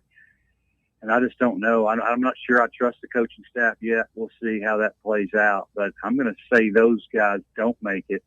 And then also a surprise one here for you. Ohio State, I'm not locking them into at minus 280 as a lock to make the playoff. And if you look at their win total, Ohio State's is 9.5. Indiana and Oregon are 10.5. They have the easier schedules. And Ohio State, if they lose to Texas in week 2, which I have Texas winning that game. Their next road game, they play Kent State and another Patsy in the conference. And then they go to Iowa for their second road game. If that's a night game, it'll be Katie bar the door. There'll be anything going. Iowa throw everything at them. Iowa has a quarterback situation that needs to be rectified, certainly, but their defense is really good. And then Ohio State goes to Indiana and USC in consecutive weeks in October. And if they lose to Texas, they're going to they need to win all but one game to be assured of a playoff spot, to go 10-2. And so they go to Indiana, to USC in consecutive weeks, come back home and play Oregon in the third week. And then, of course, they've got pesky Michigan coming in at the end of the season. And I'll even throw in at Nebraska as a possible, certainly a spot to play Nebraska plus the points in that look-ahead spot to Michigan, especially if Ohio State needs that win to get in the playoffs. So Ohio State likely to make it, but I'm not penciling them in. Oregon, Indiana has the easiest schedule in the Big Ten among the competitors, and so they don't play Oregon. They get Ohio State at home. They get USC at home, and they're 2 road games that are maybe tough. It's at Michigan and at Washington, and they do play at Nebraska the week before Ohio State. I've got Nebraska as an improving team as well. I had one more point about Indiana, and that is Josh Hoover, who was, they got the guy they wanted.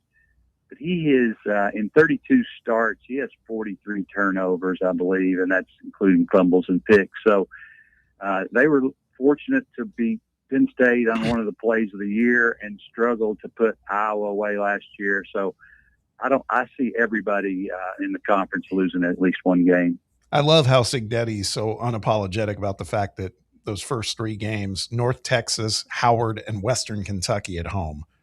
I mean, gee, I mean, it's right. He doesn't care. He just said, "Look, he keeps testing." You could say whatever you want when you win the games that matter, I guess. Exactly.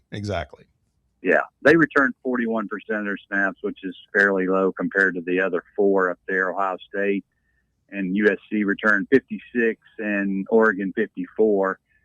So, I'm not, it's hard to go against the guy, right? All he does is win. I don't know if you've ever Googled him, but yeah, it's one of those things where until he gets beat, is he going to? But I just think he's bound to go 10-2 this year.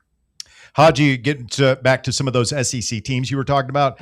I don't think it would be a huge shock if Oklahoma or Ole Miss were to miss the playoffs this year, even though both of those teams do start in the top 10, according to the coaches poll that came out last week. A&M, though, you listed them as a team that you're not penciling in. It's hard to pencil in anybody, but they're getting a lot of hype coming into the season. When you talk about returning, a lot of momentum behind Elko going into year 3 there.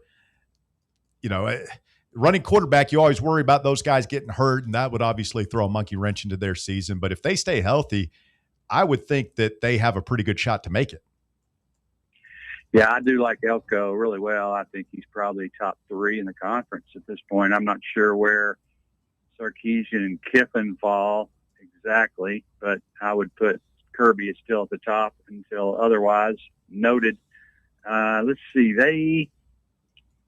Their win total's 8.5, so that's not prohibitive. 9, if they go over their win total, that's 9 wins, and they still might not get in with that. I can see that a 9-3 SEC team this year would be probably power rated higher than possibly a 10-2 team, certainly in the Big 12 or ACC. But yeah, I like Elko for sure. He's 9-5 as an underdog, which he's, and that includes obviously at Duke. They play at LSU and Alabama and Oklahoma, and they host us obviously near the end of the season and Texas in the last game of the season. So certainly they're going to be challenged to win 9 games with those certainly at LSU, Bama, and Oklahoma, and then Texas at the end. So I would lean toward the under. They actually under 8.5 is actually minus 148, the favorite. So they're 11-1 to win the conference, and that is, let's see, 1, 2, 3, 4, 5, 6, 7th on the list, just ahead of Tennessee at plus 1,800. So Vegas is not high on Texas A&M to certainly win the conference and possibly not make the playoffs. Sticking with the SEC, we've talked about a lot of these teams. There's 2 teams that have new coaches, and they've fallen on hard times, but they have history and they do have talent in their rosters currently. And I'm talking about Auburn with Alex Golesh, Florida with John Summerall. In your calculus of all this stuff, don't have their schedules right in front of me, but we know the 9-game SEC schedule. It's hardly easy for any of these teams. Do you think there's one of those 2 that could make some noise? I mean, like in terms of a win total that rises above 8 games? I do like Auburn as a sneaky play for their over. Their total is only 6.5, and minus 120 is the favorite. Florida's win total is 7.5. The under is minus 140 as the favorite. If I look at it, the highlights of Auburn's schedule here, they play at Tennessee, at Georgia, at Ole Miss, and at Alabama. And they host Florida and LSU. So sort of a brutal schedule there, but they still can lose all those games and go and still win 7. So they can go over. I like Alex Golesh. They got Byron Brown is, a lot of people kind of picked on him a little bit, but he's going to be surrounded by a lot more talent than he was at USF, and he was quality down there. It'll be interesting to see first-time coaches. Obviously, they're not first-time coaches, but they're first time in the league. Sure. So you just kind of don't know what to expect. But and then with Florida, Summerall I really like as well. They've got Philo coming in at quarterback. See how he meshes, gets ready to play. They've got a top 50 running back in the country, Jaden Ball. They go to Auburn, as I mentioned. They got Ole Miss, Georgia, and Oklahoma at home, and they go to Texas and that Florida State at the end. I think they'll be favored to win that game. So a little bit easier schedule than Auburn, but their win total is a game higher. Let's see, Summerall's 9-4 as an underdog. I don't have, I've got a little lean on most of the teams in the conference, and that's one that I don't have at all. I don't have a feel for sure on their schedule. Haji, you mentioned the FBI newsletter that you're sending out today. Of course, we have a great group from last year that we text back and forth with on the Signal app during the games on Saturdays and stuff like that. Tell us a little bit, walk us through what we got going on with the Cover Boys this year. Of course, William Pattison joining your crew. That's going to be an outstanding addition to what you do. And then, where can listeners get involved if they missed out last year? Very fired up about it this year, obviously with William and just everything we've got going on. It's called the Friday War Room. A lot more content than last year. We're going to do emails on Monday for a recap and early leans and early lines, early leans, that sort of thing. Let's see. I'll have trends and angles, look ahead spots, situational angles every week in this Friday email, plus my 9 college football betting situations that I trust the most. There's 9 things that are in play every week that, sort of lean us toward those auto plays. I'll be giving out my super contest picks that I just got back from Vegas yesterday, joining that contest at the Westgate. Coming off a tie for 31st and 74th with my entries last year out of 1,080. So trying to move up the board there. And I'll give all those picks out every Friday to the subscribers. That'll be fun. And then betting splits on Friday, line movements, matchup notes. It's going to be just a busy thing. And William and I are going to do a video series on Mondays as well, looking ahead to the weekend's game. So, if you go to my free Substack at Coverboy Johnny, you can find a link to all that. I'll have emails going out if you don't have it, sent my email at all, or it's Coverboy. Let's see, Desert Dog Wins on X and YouTube and Instagram. So Coverboys Win is the easiest way to find me and get hooked up with all that stuff. Now we can't let you out of here without talking just a little bit about what your at least early provisional view of Tennessee is at this point. Feels like I'm looking at it right here, but I don't want to steal your thunder. But looks like you're a little bullish. I'm bullish on the Vols certainly to go over their win total at -120 of 7.5. They're coin tosses basically against LSU, small favorites at Vanderbilt and South Carolina. Josh Heupel's 11-10 on the road. He's got to go 4-1 this year. So that's maybe a tough ask for him. I don't know. The key game early is at Georgia Tech. You're playing at night in a place where Brent Key is the best home dog coach in all of college football. I expect us to win that game, though. My bottom line is I like certainly 8-4, 9-3. I'm going to lean towards and flirting with a playoff spot. Maybe the Tennessee-Alabama winner gets in the playoff. Alabama, as we know last year from the Miami-Notre Dame situation, the win head-to-head does matter, and it seems like it's always been in doubt. And so maybe they set that precedent last year. So the game's probably to worry about is South Carolina, the road game. A&M, I'll give that one up. I'm not going to, when the time comes, I'm certainly not going to concede it. But Texas and A&M are the two that concern me the most. And then, LSU is going to be a coin toss. It's going to be a zoo over there. Alabama's going to be a zoo. It's just going to be fun to see how it plays out. But I'm not giving up on a playoff spot this year. Yeah, and I mean, go ahead.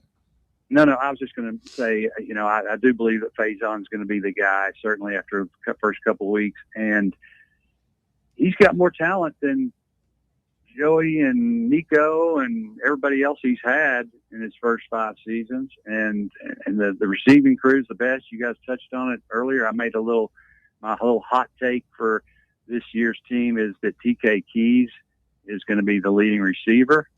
And if that happens, that means, Staley and Matthews are going to get their share as well. Maybe Ethan Davis, whoever's the tight end. I think they're going to make it easy for Faison to get the ball out as soon as possible. But he's a tough guy, too. So he's the quarterback whisperer, Heupel is. And if he can do it with everybody else he has, then I don't see any reason why he can't do it with Faison. Interesting observation from Music City Sam on the live chat, because you're fading Oklahoma and Ole Miss this season, at least in terms of making the playoffs. They're both in the preseason coaches poll in the top 10, which I do feel is extremely gracious. But they have the projected same win total, right? 7.5, same as us. Oklahoma and Ole Miss, is that what you said? Yeah. Yeah, Ole Miss is actually 8.5. Okay. But the favorite is the under there. And I was going to see this ranking thing. The AP comes out on Monday. Correct. So we'll have another little bit. I use that for value from what I'm looking for, not for, any kind of leans or anything. But, so the last couple of years, there's been a couple of top 10 teams that finished out of the poll completely. And so I'm not saying that Oklahoma and Ole Miss are going to finish out of the poll completely, but they're 9th and 10th in the coaches, right? A&M right there at 8th. The last 2 years, 13 and 12 teams that were in the top 25 were also out of the poll completely. So the end of the season is not going to look anything like the beginning of the season. I'm going to look at teams like Penn State and Washington. Penn State, obviously, they don't play Ohio State, Indiana, or Oregon. And Matt Campbell, he took Iowa State to a place where they're the second worst all-time team from a winning percentage standpoint. So I like looking at those teams down in the 20s that have a chance to move up. But yeah, I'm just going to fade Ole Miss and Oklahoma a little bit. We call him the Sheik. He's a cover boy. Yes, Check sir. him out at Desert Dog Media on the YouTube chat, and you can email him there. Get in the group. Get those emails, those FBI emails, and look out for the cover boys headed your way very, very soon. Haji, we love you, brother. Thank you so much for jumping on and enlightening us this afternoon. Love you guys and appreciate you a lot, and can't wait to do it every Friday from here on out. Yes, sir. The Sheik dropping knowledge as only he can here this afternoon. Get excited. I haven't transitioned to a football betting state of mind. I mean, that's why he's the pro. Like he's always in that state of mind, always thinking ahead, always looking at futures and stuff like that. I'm still just trying to make a few bucks on baseball here and there. Mm-hmm. Oh God, mixed results. Baseball kills me. I don't get near it. I've given up. I've given up on baseball. It's impossible to figure out. Yeah, it's the most random sport we got. They sucked me in with these all these bonuses, man. You can't fall for the bonuses.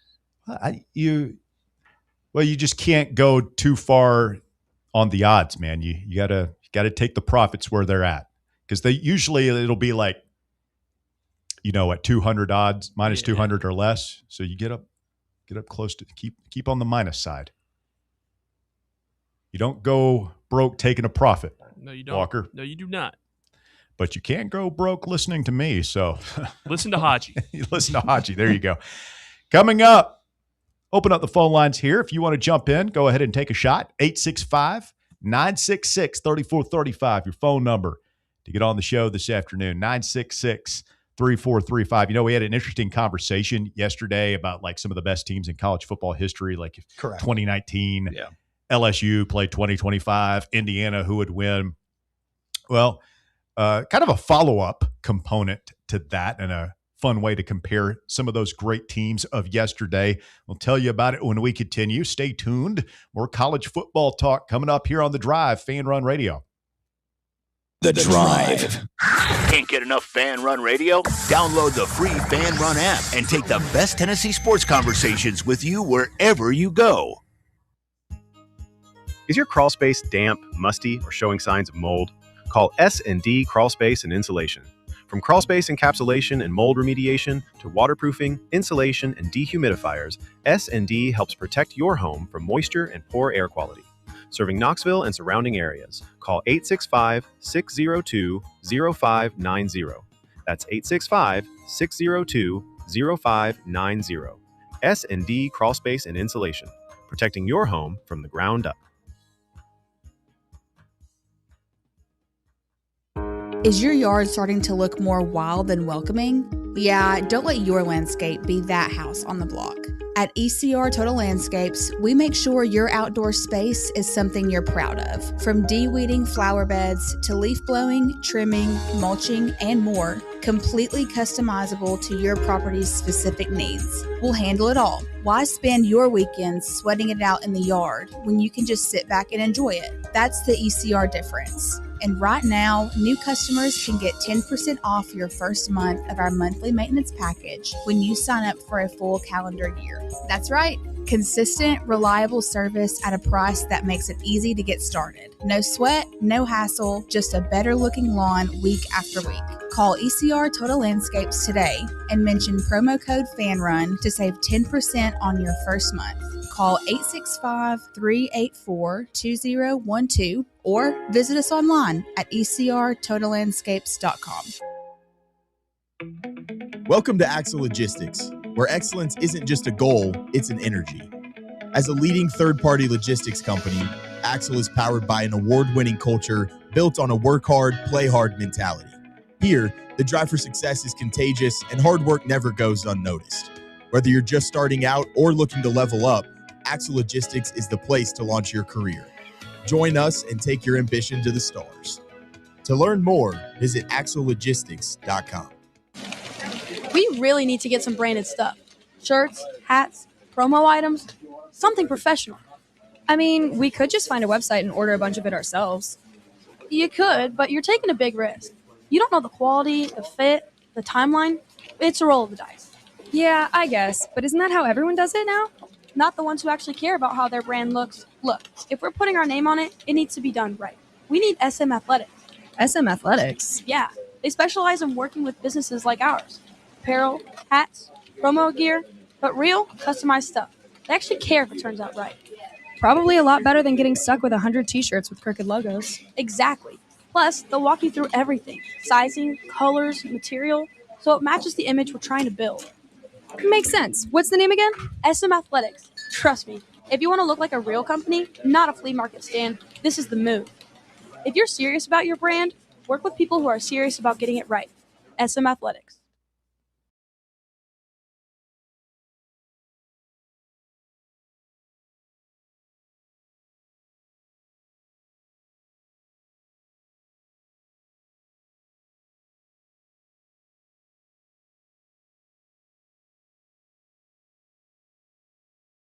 Of Fox Sports Knoxville. I'm Russell Smith alongside Bob Baskerville.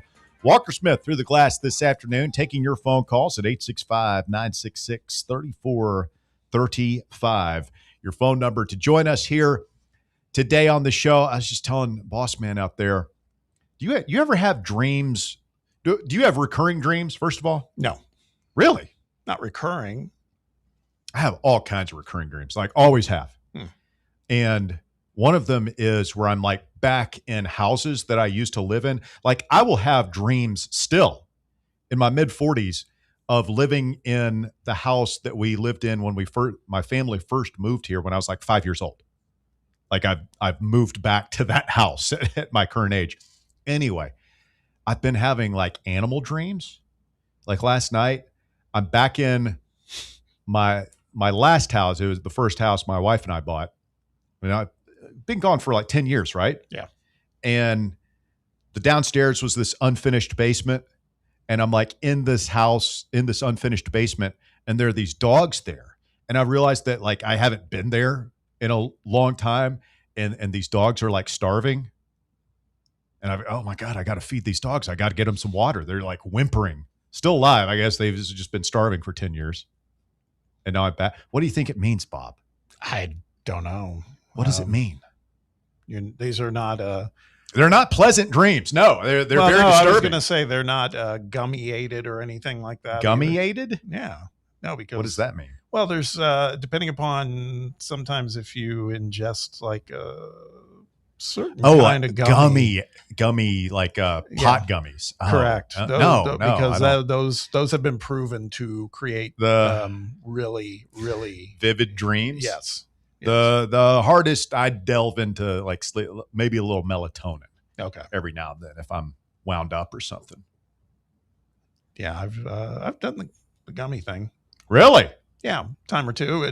Like if I'm really like achy from playing basketball or something. So I'm not a grass expert, but it does help. So you're out there, you're flying high with Bear and some of the younger guys out here. No, I take it before I go to sleep. It's not like I'm sitting around breaking out the Pink Floyd albums, having a little ice cream. Yeah. No, I'm not comfortably lighting some incense. No. I'm just saying though I've not had any byproduct of like wacky dreams, but I've done some reading up on it. And so that is one of the. You don't have any falling dreams, or like another one? I'll be like in the backseat of a car, and I'll realize that there's no driver, and like I'm scrambling to try and get control of the steering wheel before we crash. No. Or like I'm mashing on the brakes and the brakes aren't working. I have those all the time. Like I guess the subtext is like I'm I'm out of control. I'm not in control of my life. I guess I should knock on wood that I'm not confronted with too many of those. Bob with no help for my weird dog dreams. No, sorry. Feel bad for the dog. Yeah. Good thing it's not real, right? That's true. I'll probably be hit with some sort of horrible animal cruelty charge. Speaking of cruelty, what Adidas is doing to some of these schools with these alternate uniforms, oh my God, it's just awful. Now, again, I realize Tennessee has internal control, whatever, but have you seen what they've got A&M out there in these camo unis? Yeah, I mean, I guess with A&M, I will. At first, I thought that was like a joke, like somebody had like AI'd those out, like making fun of Adidas. Those are real. No, I know. And again, there's for some reason with A&M, I don't like what I saw. We'll try to get some video up on the YouTube at some point during the show, but so you can see them. But it does kind of fit with them because they've always got the students in the military uniforms and everything else. Not talking about the milkmen. I'm talking about up in the stands. So that felt like okay, I kind of get it. I don't know. But they don't look good. I'll tell you that. I mean, it's nasty and it's a little nervous making as we wait on our smoky grays. What are they going to look like? Yes, because gray and black camo, I see a lot of that. Yeah. Lately. And all it takes, like some Adidas rep calls whoever does our uniforms. Hey, we've got these. Would you like us to mock up a few? Maybe they send them over, and whoever's in. Oh yeah, we like these. We think our fans will like these. Maybe some of our fans will, and then all of a sudden we're wearing the horrible Adidas camo unis. It's not a fear for you at all. A little bit, but I still trust in our university having creative control. Hopefully they do on this one, but we'll find out soon enough. If they're dropping all these other ones, I would think that we're going to learn our fate here pretty soon. The Texas A&M ones, they've gone full. They're like dirty brown. Yeah, camo. It's kind of that khaki camo look with red pants. Exactly. Like that clashes hard. And they've got the cleats are kind of the khaki color as well. It's kind of like desert khaki, like the Desert Storm camo. Correct. Yes. And it's not a great look. And then Louisville, another Adidas school. Now it's supposed to be like the Everlast boxing logo, I guess. Yes. Louisville, where Ali is from, famously. Correct. Yeah. So I guess that's kind of like a Muhammad Ali nod to their boxing history. Well, yeah, and if you look at one of the players has boxing gloves on in the picture. But that's not a great look either, in my opinion. No, it's just trying too hard. Yeah, they're trying to take the font style. It's all black. Otherwise, the uniform is. If you're going to do boxing, like why not have like some sort of championship belt designed into the jersey and the pants? Yeah, boy, that'd be something. And then North Carolina State. This is what I worry about. If I worry at all, because that's black. And yeah, that's gray. what I think they would try to pitch to us. Yeah. All camo, pants, jersey, everything with just red numbers and red lettering, and that's it. Like I said, we'll get these up on the screen for Is you. that Actually, a we're matte seeing black them now. helmet? Yeah, it looks like it. Yeah, I don't know, man. I don't know, Bob. I don't want this. I told you so. Yeah, I really don't. Cole W90 on the YouTube chat says, my dream sounds like a stress dream where you aren't in control of something. I think that it's probably right. Vol Badger says, it seems like you're just trying to take care of the dogs. Sounds like you just want to take care of stuff. Dr. Badger at your service. Yeah, somebody else, Cole W90, also said, that sounds like a stress dream, Russ. Yeah, I just read that. Oh, I thought you were talking about because he talked about the camo stuff later. I thought you were talking about that. Sorry. No, it's, yeah, I mean, we've got a couple of school guys who went to the School of Freud on here. Dream analysis. Cole W90, what he did say, talking about camo, was it's a bit concerning that the smoky gray uniform is, air quotes, coming later. And it's usually around the salute to service game. Camo would fit. Yeah, I know. Will our fans freak out if they put us in something similar to what NC State's wearing? Probably. Michael Motes, I kind of agree. I don't want this. Don't confuse this. But the A&M uniforms don't look that bad. I just don't want it for us. They look horrible. No, I just don't want them for us. I don't think. Can we just wear orange? Can we just wear orange and white, please? Sure. Stay with us. The drive continues. Fan Run Radio. Walker has your top 5 at 5 coming up when we continue. We'll also play What You Talking About in hour number 3 of the drive. Stay with us. We're back with more right after this. The Drive. Fan Run Radio, where Big Orange Country comes to talk sports. Start your morning off with your daily dose of talk sports with John Reed and Cody McClure from 8 to 11. Then it's Tony Basilio from 11 to 1. The Playbook with William Pattison from 1 to 3. And The Drive from 3 to 6. It's 10 hours of hard-hitting local sports radio every day, right here on the flagship station for Tennessee fans. This is Fan Run Radio, Knoxville.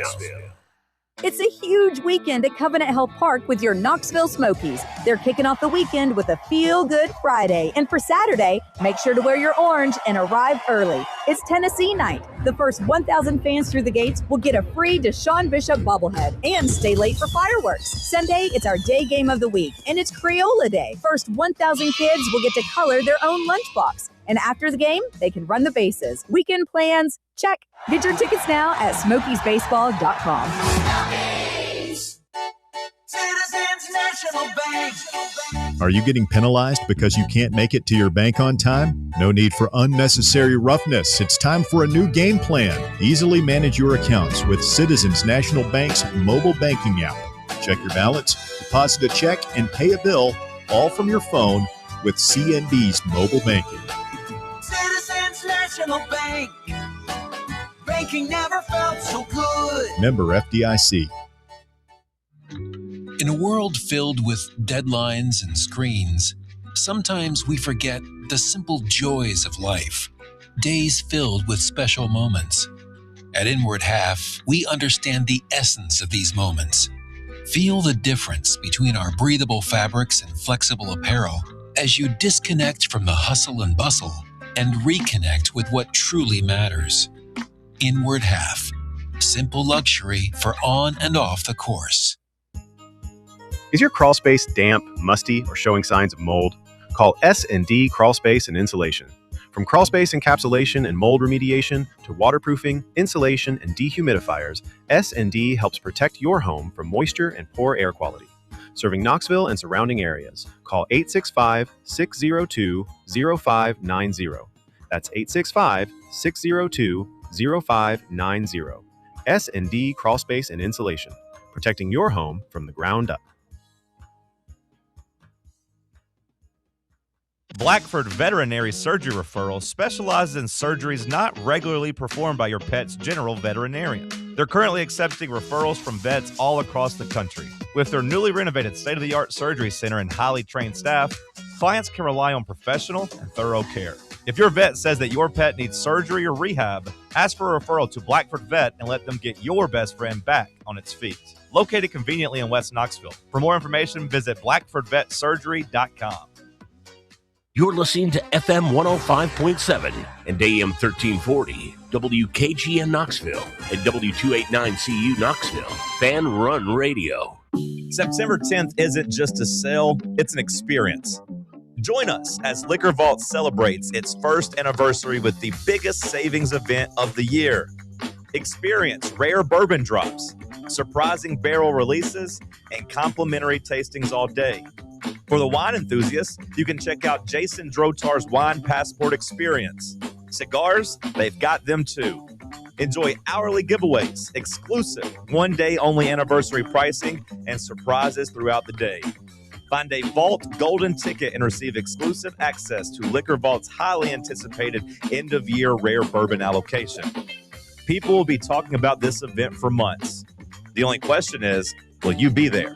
The Vault Experience, September 10th, only at Liquor Vault's anniversary party. Located at 2901 Tazewell Pike.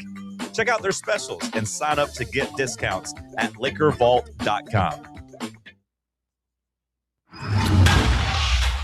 It's time for the Drive's Top 5 at 5.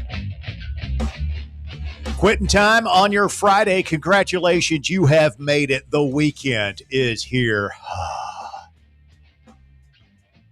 5 o'clock here on Fan Run Radio. Thank you for tuning in to our show this afternoon. We got What You Talk About coming up. First, a quick look at your world of sports with Walker Smith. Walker, hit us. Thank you, Russ. At number 1, Tennessee safety Edris Farouk suffered a lower body injury during the Vols' Friday morning practice. Farouk was transported by ambulance to the UT Medical Center for further evaluation. He started for Tennessee last season as a sophomore, where he totaled 37 tackles, 4 forced fumbles, and 2 interceptions. Shout out to G-Man Vols on Twitter with the replay here. Remember his interception at Kentucky last year at the I don't even remember who their quarterback was, but just the face plant that he gave us as Farouk ran by him. That was Cutter Boley. Whatever. He sucked. Isn't he is he at Arizona State now? Oh, that's right. Yeah. Yes. Still sucks. Sorry, Walker. Oh, and Kenny Who's Dilly. Kentucky's quarterback this year? Minchie? Kenny Minchie. Kenny Minchie. He sucks. Wow. You went to Kentucky. Are you scared at all of Willie Cauley-Stein? No, not even in the slightest. I'm sure my guy Kenny Dillingham will get the former Kentucky Wildcat out of him. Coach the Kentucky out of him? You got to coach the Kentucky out of him. It's not easy to do, Walker. Kenny Dillingham Trust me, is as somebody who's been watching Will Levis football for, what, is this year 4? Year 3? Year 4? Whatever. Been a long time. Year 4 of too long. It's brutal. some people, most people. I thought we could coach the Kentucky out of him. It's impossible.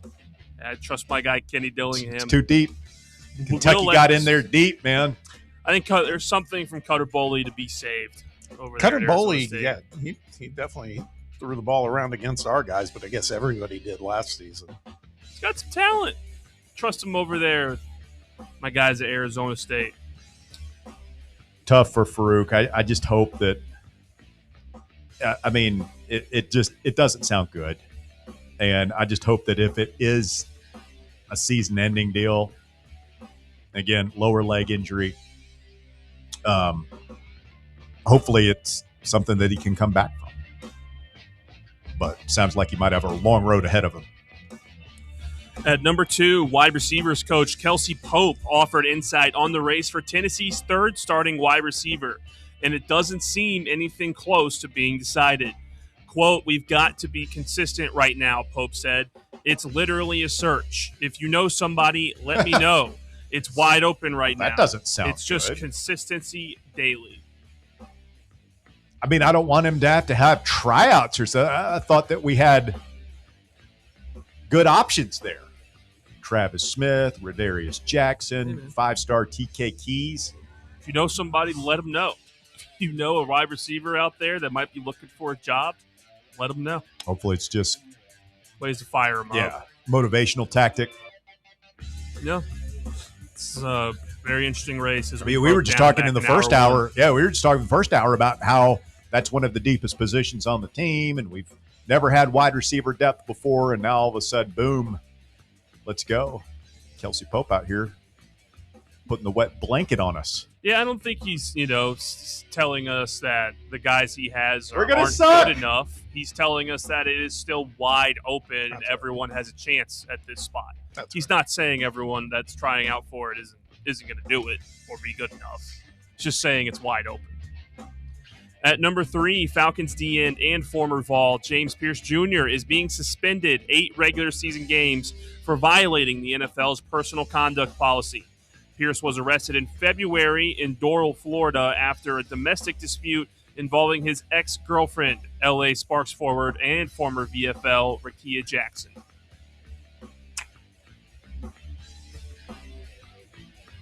Yeah, 8 games feels right. Yeah, that's a lot, man. I mean, he's very fortunate to escape serious legal consequences. I'll say he's lucky not to be in jail. Yeah, when that story went down, I mean, I think that was prevailing wisdom is that, hey, Falcons aren't going to have to worry about a suspension or anything because he's probably going away. There's police body cam video footage of him acting a fool, acting crazy. He's jumping on her car. He's running from the police.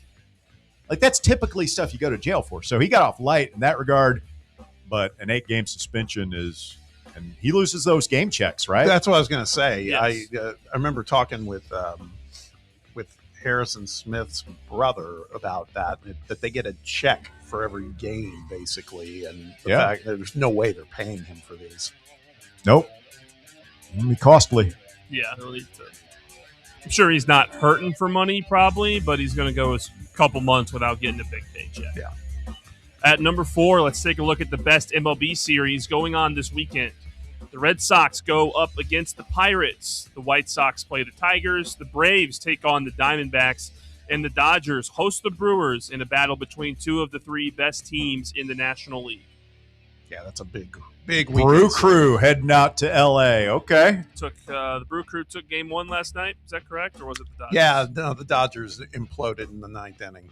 I saw that. I was watching Edwin Diaz. They were up 4-2, and they lost 5-4. Hate to hear that. Edwin Diaz, after going out with injuries, come back, and he's been very, very bad. Yeah, he got a vote of confidence last night, Did. which I don't abide by at this point. He's looked terrible since he came back. I can empathize with the struggling closer. Rizel Iglesias has not looked good his last couple times Up out. and downs. He's been primarily good, though, this year. He has, but the last 3 or 4 appearances have been a little rough. Get him out now before October. It's just it's a dog good days news. of August. Good news for the Bravos. Robert Suarez has resumed throwing. So, boy. Yes. That guy is nasty. Need him back. Signed him from the Padres or traded for him. Yep. Good player. Good ball player. Cubbies won today, right? Believe so. I haven't checked. Yeah, they won 3-0. So they're playing well. I'll say this: they could be leading the division in the next few days, depending on how the series with the Dodgers go. Yeah. I believe they're only like 2.5 games back from the Brewers in the Central. With the win today, they're now 3 out. Yes. So it's close. Yeah, closing in. And at number 5, a 13-year-old Arizona boy is accused of relentlessly pelting his ex-girlfriend with dodgeballs, leading to an assault charge after the girl was hospitalized. Uh-oh. Were they playing dodgeball? A social worker contacted the sheriff's office 2 days later and told them that the kid and 2 other 8th grade boys allegedly attacked the victim in gym class as she came out of the bathroom during a warm-up dodgeball game, which left his ex-girlfriend hospitalized with softball-sized welts and bruises in her ribcage and abdomen. All 3 claimed they had no intention of harming the victim. The boys alleged that a warm-up dodgeball game had already started, and that's why they targeted her. He is facing a charge of a misdemeanor assault. Yeah, that's no bueno. It's not funny. Walker? The last one's supposed to be funny. I do hope it doesn't lead to more banning of dodgeball. Dodgeball It's a very serious sport. It's a rite of passage, man. Is. I mean, like, don't target ex-girlfriends in dodgeball. Don't try and hospitalize people. Don't pick on. Well, you try to hospitalize people, It's but you pick dodgeball. on somebody your own size. Like I throw one at you. You don't throw one at the short bus kids. No, you don't throw it at girls. No, well, you don't throw it at If you do, you don't. If throw low, throw it at the knees. Maybe not at the head. Look, if the girl is playing dodgeball, she's liable to get hit with the dodgeball. This girl was step on the court. Better be out there to play. Head on a swivel. This girl was not out there to play. She was walking out of the bathroom. That's a shame. Although she was in gym class. You got to have your head on a swivel. But don't do that. Don't hospitalize girls playing dodgeball. It is a rite of passage, though. I'm glad you were able to step out on that limb there and take that real controversial position, Walker. Don't hospitalize girls. That's good. Oh, specifically, real stand-up guy. Specifically playing dodgeball. Throwback. I mean, who says chivalry is dead? Oh, well. Don't hospitalize girls. It's forward thinking. You're enlightened. Trying my best over here. It is the Top 5 at 5, brought to you this afternoon by ECR Total Landscapes. Was just recommending them to a friend earlier this morning. I certainly would recommend them to you. If you've got any trees that need to come down, perhaps the storms that came through earlier this week knocked down some branches, maybe it knocked down a tree in your yard. If so, you need professionals to come and get that stuff out of there. ECRTotalLandscapes.com. Tell them Fan Run Radio sent you. They'll take great care of you at ECR Total Landscapes. You can call them at 865-384-2012 to set up a free estimate today. Had somebody on the text box, Einlander79, responding to Walker's report on Kelsey Pope.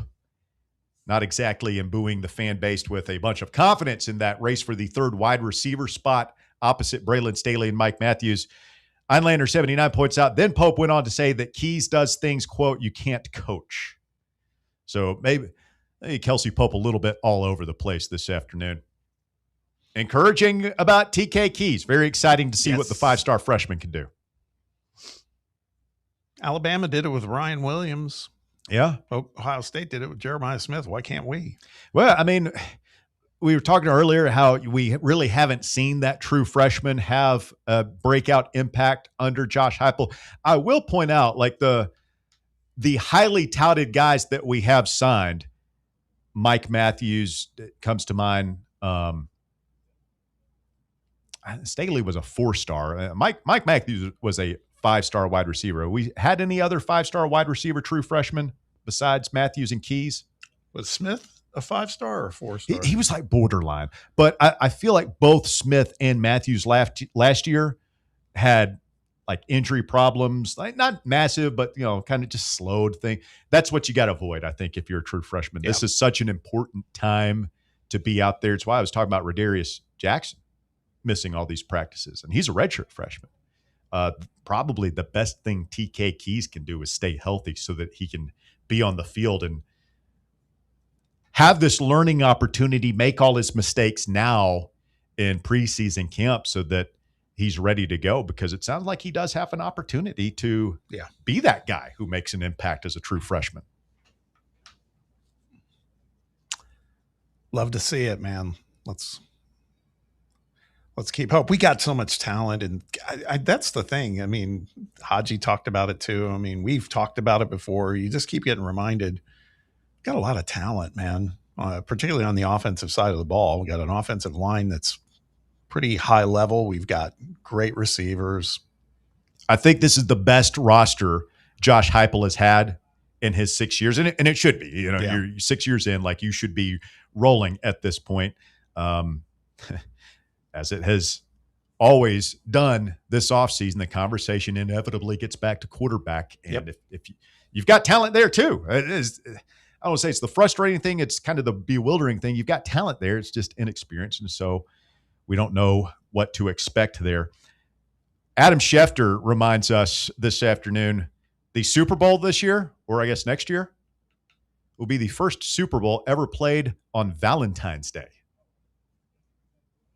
Start making your excuses now, boys. February 14th at SoFi. Super Bowl Sunday on Valentine's Day this year. Got to start game planning for that one, guys. I mean, do you need Bob? You and I have been married for a long time, not to each other, but like, I feel like it's a little bit different. The expectations on Valentine's Day are much higher for young people in the early stages of their relationships. I think, like, well, here's what I would say. My wife knows I'm going to be watching the Super Bowl. I would assume your missus does as well. She'll probably watch with you. We've got a tradition. We do it with some really close friends. There you We've go. done that forever. So yeah, we already have plans. My advice to the young men out there listening right now: if your lady whines at you about, like, you got to take me out to a nice dinner, and I don't care if it's Super Bowl, said, don't you love me? She plays that card, fellas. She ain't the one. Wow. If you're listening to this show, chances are you're a pretty serious sports fan, right? If you're dating a woman who raises a big stink about Valentine's Day being Super Bowl Sunday this year, then to me, that's a pretty good sign that probably it's time to move on. Walker, you're a young single man.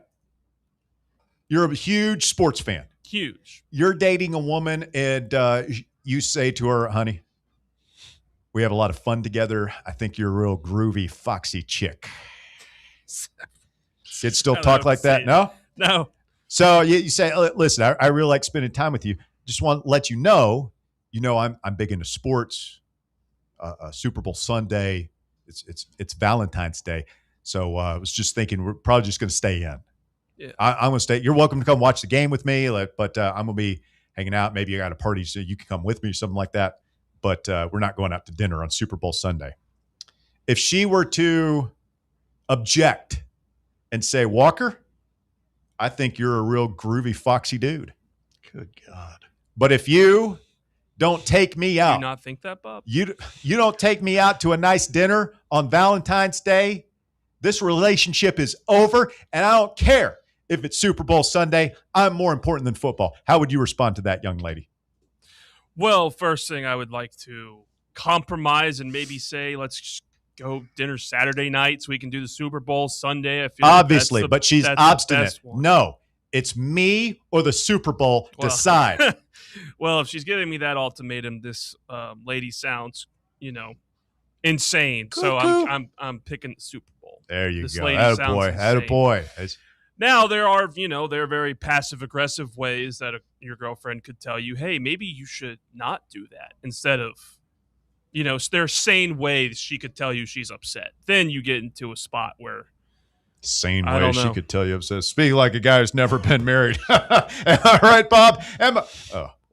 I mean, first of all, the fact that's what I was laughing at a moment ago. If the word foxy enters the discussion on either side, good Hendrix song back in the day. I'd run. Stay away.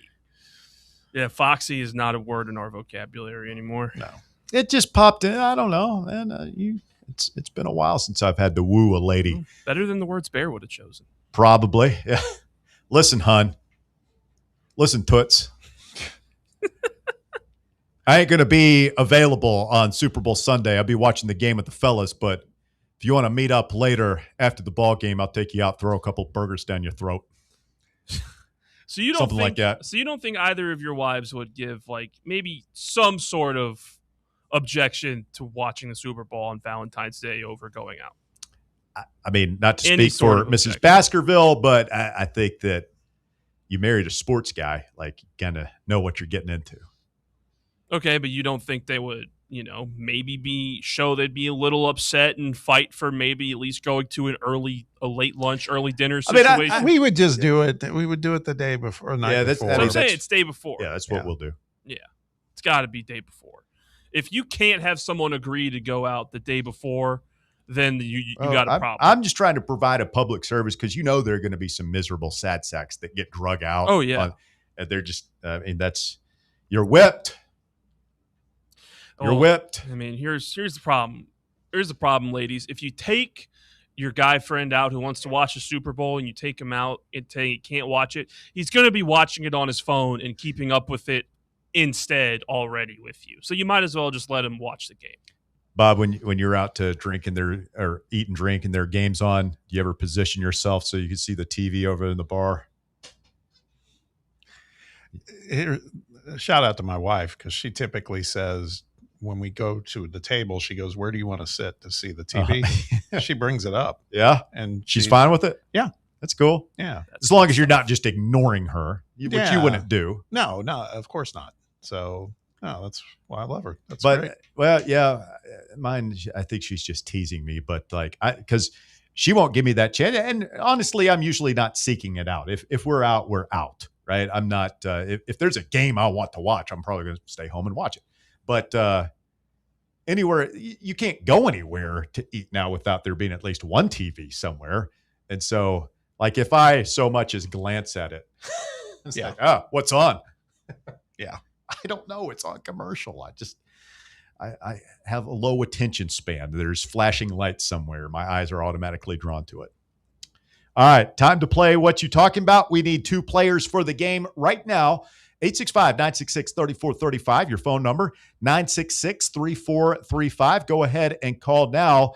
Winner going to Champions League as long as they get at least 10 correct answers. A new rule that just came into existence yesterday. Stay tuned. What You Talking About coming up next year on Fan Run Radio. The Drive. Miss any of your favorite Fan Run show? Listen to the podcast on our free Fan Run Radio app or wherever you listen to podcasts. Is your car ready for the road ahead? At Matlock Tire and Auto Service, they've got everything you need to keep you and your family safe on the road. Whether you need new tires, a quick oil change, or expert repairs, Matlock is your one-stop shop that keeps you moving safely. Matlock's certified technicians offer top-notch service for brakes, alignments, batteries, and more. Plus, they carry all the top tire brands, and they're the home of the world-famous price match guarantee. Bring in any competitor's ad, and they'll match the exact same tire for the exact same price. That's how Matlock Tire goes the extra mile for you. Convenient, reliable, affordable. Matlock Tire and Auto Service. Visit any of their 5 area locations in East Tennessee, in Farragut, Lenoir City, Maryville, Athens, and Hardin Valley. Find the location nearest you and schedule your appointment online today at matlocktireservice.com. Is your crawl space damp, musty, or showing signs of mold?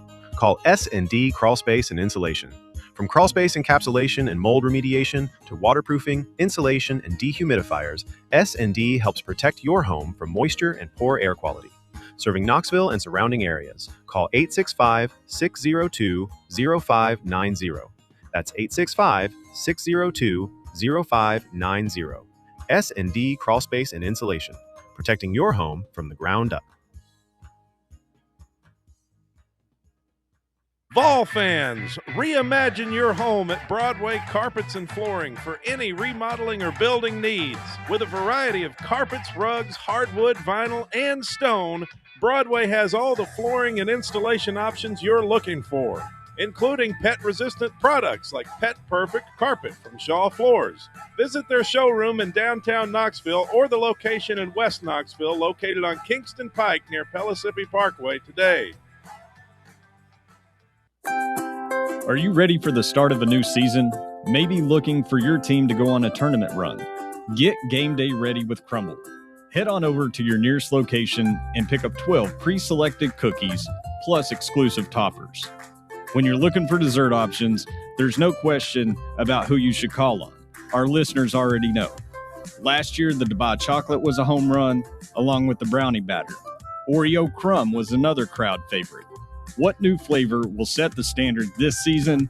If you're in the Knoxville area, there are 3 locations ready to serve you: Clinton Highway, Parkside Drive, and Maryville.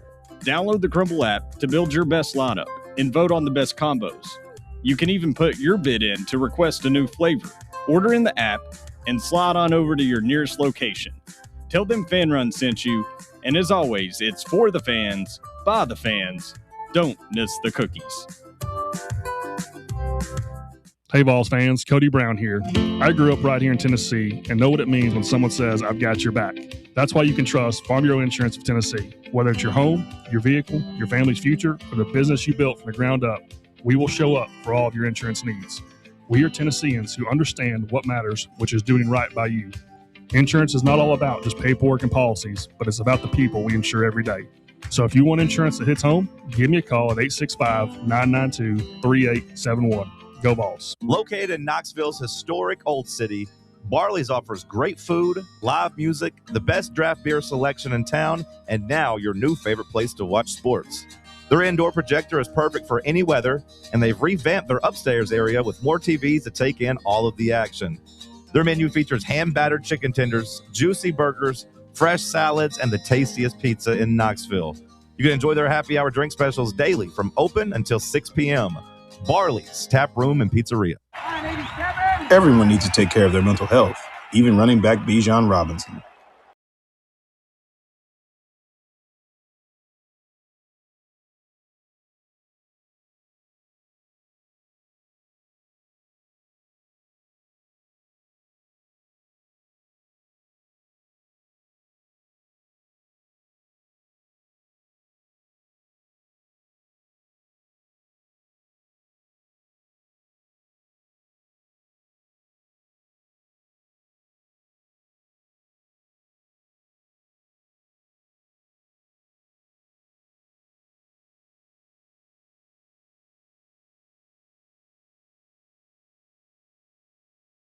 Happening tomorrow at Neyland Stadium. We will have full coverage Monday, all day long, right here on Fan Run Radio. Be sure to tune in to John and Friends, 8 a.m. for Talk Sports. Of course, Basilio, 11 to 1.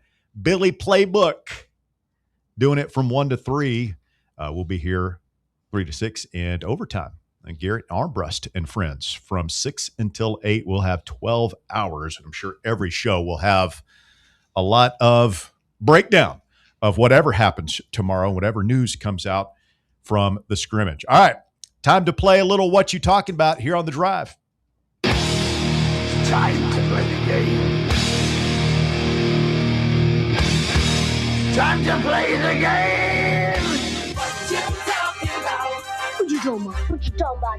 What you talking about? What you talking about? What you talking about? What you talking about? What you talking about? What you talking about?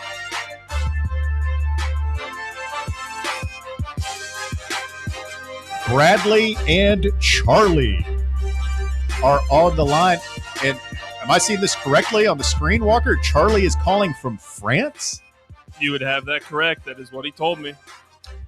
It's our French affiliates coming through strong this afternoon. French correspondents. Glad to see we got agents over there. 10:30 p.m.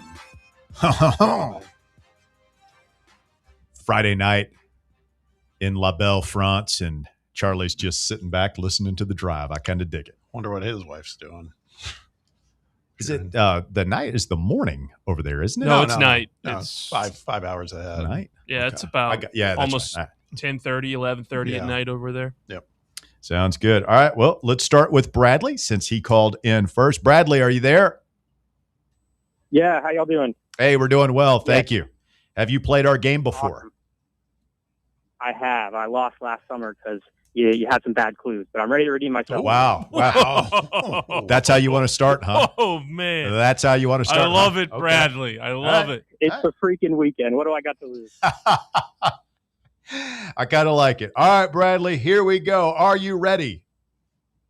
Ready, sir. Hit it. This is the basketball player Barnes coached at Texas. He's in the NBA now. Kevin Durant. Yes, this is a chain seafood restaurant with the Captain's Biscuits. Red Lobster. Yes, this is the sport Messi and Ronaldo play. Soccer. Yes, this is a great running back from Auburn in the early 80s. Played baseball, too. Bo Jackson. Yes, this is Jerry and Elaine show. Pass. This is the number 33 for the Celtics from French Lick. Larry Bird. Yes, this is where the Rockets and Texans play, the city. Houston. Yes, this is the Material Girl. She did Borderline, Vogue. Pass. This is a big center from the Lakers and the Magic, played at LSU. Shaq. Full name. Shaquille O'Neal. Yes, this is one of New York's baseball teams, not the Yankees. Met. Yes, this is the president during the Civil War. Eisenhower? Dwight D. Eisenhower? No, during the Civil War. Freed the Civil slaves. War. Abraham Lincoln. Yes, this is what you dig in your yard with. Shovel. So, did he? No. He didn't make it? No. Didn't finish shovel before the. I think he got it. Okay. I don't think he got it. No. We're going to see. How many did he get? 9. 9. Oh. I felt like he had more than 9. No, he had 2 passes. Okay. Passed a couple times. Passed on Seinfeld Yes. and Madonna. Yeah. Not a big Madonna fan, Bradley? A little too young. A little too young, maybe. Yeah. And what did you think I said? You thought I said World War II? Yeah. You didn't think Dwight Eisenhower was president during the Civil War, did you? Okay. No, that was the 40s. What are we talking about? This guy's a history guy. Okay, I'm just checking. We've had some problems with the presidents. I know. I'm sad to be in that crew. I'm sad to be in that crew. All right. Well, you can't make it a Champions League, but you could beat Charlie. So hang right there, and we'll see what he does. Let's bring in Charlie. Charlie, are you really in France? Bonjour, comrades. Yeah, I'm calling from Chamonix. Where is that? It's kind of at the border of Switzerland, France, and Italy. Wow. What are you doing there? A bunch of us are running this massive trail race over here. It's called Ultra Trail Mont Blanc. Oh, God. Are you in the Alps? I am in the Alps, staring at them. Well, staring at the shadows of them because That's incredible. 11:30. awesome. But He's looking at the French Alps. I'm looking at freaking Walker. Hey. Again, you're a foxy dude. I'd rather look at the Alps. All right, Charlie, 10 correct answers will put you in Champions League, our first European Champions League contestant. Are you ready? let's give it a rip. All right, here we go. This is the city where the Colts play. Indianapolis. Yes, this is the greatest of boxing. Muhammad Ali. Yes, this is the former coach at Florida and Ohio State and the Jaguars. Oh, Urban Meyer. Yes, this is the country where you're calling from right now. France. Yes, this is where the writers and broadcasters sit at a stadium. Press box. Yes, this is the star of the Mission Impossible movies and Top Gun. Oh, Tom Scientologist. Cruise? Yes, this is the stadium where the Red Sox play. Fenway Park. Yes, this is another boxer. He sells grills. Oh, George Foreman. Yes, this is a HBO mobster show where he sees a psychiatrist. Pass. This is the head basketball coach at Arkansas. Used to be at Kentucky. John Calipari. This is the pop singer who did "Hit Me, Baby, One More Time." Britney Spears. Yes, this is a quarterback won 4 Super Bowls with the Steelers. No, no, it's Aaron Rodgers. Terry No, it's Ben Bradshaw Roethlisberger. is Sorry. what we were looking for. Terry Bradshaw. We did good. What did we get? 10. 10 on the dot. On the dot. All right, man. You passed on. Was it Tom Cruise? No, he got Cruise. He passed on something else later. The HBO show. The HBO show. Oh, The Sopranos.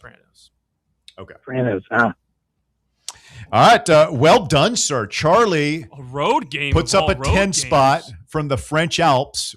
The air's a little thin up there. Playing with a clear delay. Dominates. That's a road win, we'll call it. Yeah. Well done, sir. So you're competing in some sort of trail running event, did you say? Yes, it's a big.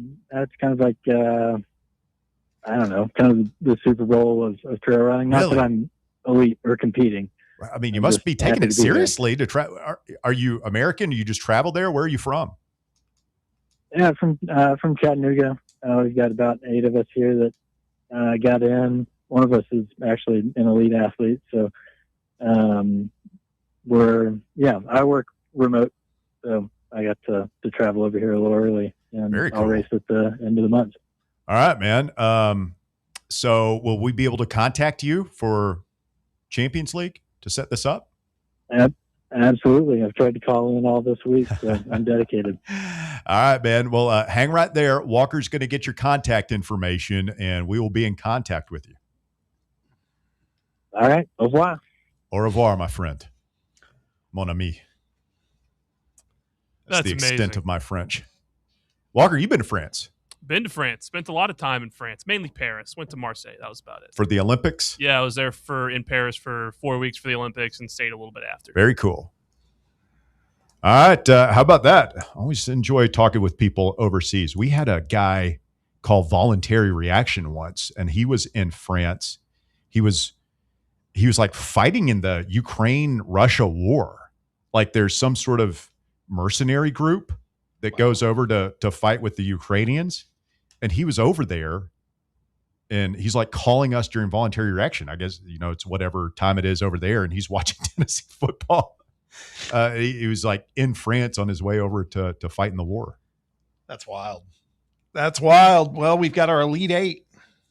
There you go. Now we will be taking a couple of alternates next week because there's usually like one person who no shows or something like that. So we're going to take 2 alternates next week, and then we'll transition over into Champions League, and it should wrap up right about the time we're getting set to kick off the football season. So a tradition like none other continues. Feels like it's anybody's game so far. I mean, I think Nick's going to be hard to beat.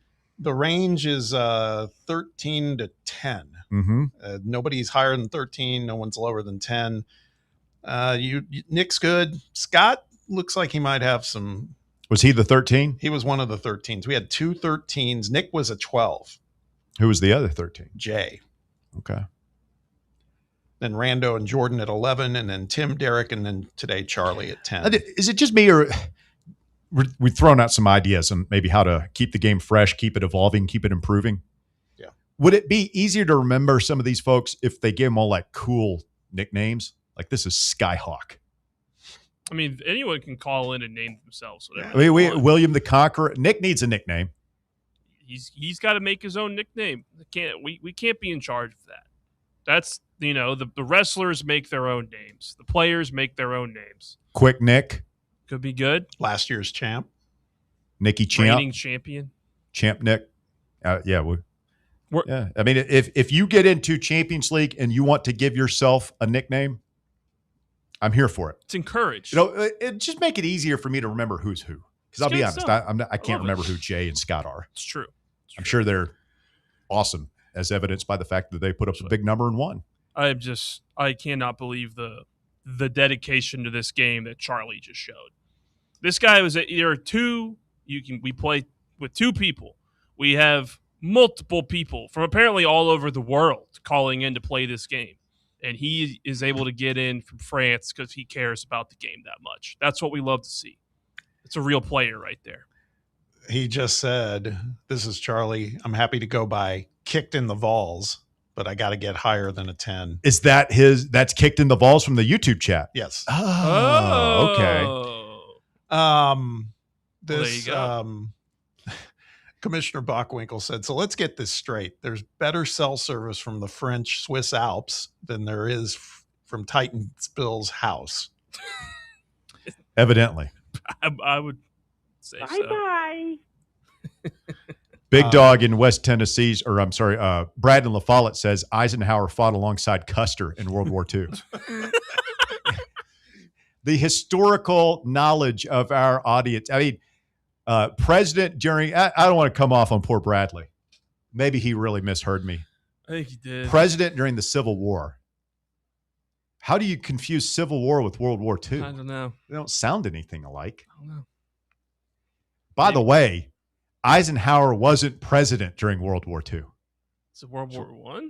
Or was he not president during a war? He was president during the 50s. Walker, did you take history at Webb? I've come out and said I'm not a president's guy. I don't know all the presidents and what years they served. I know time periods and who was president during a certain time period. Who do you think was president during World War II?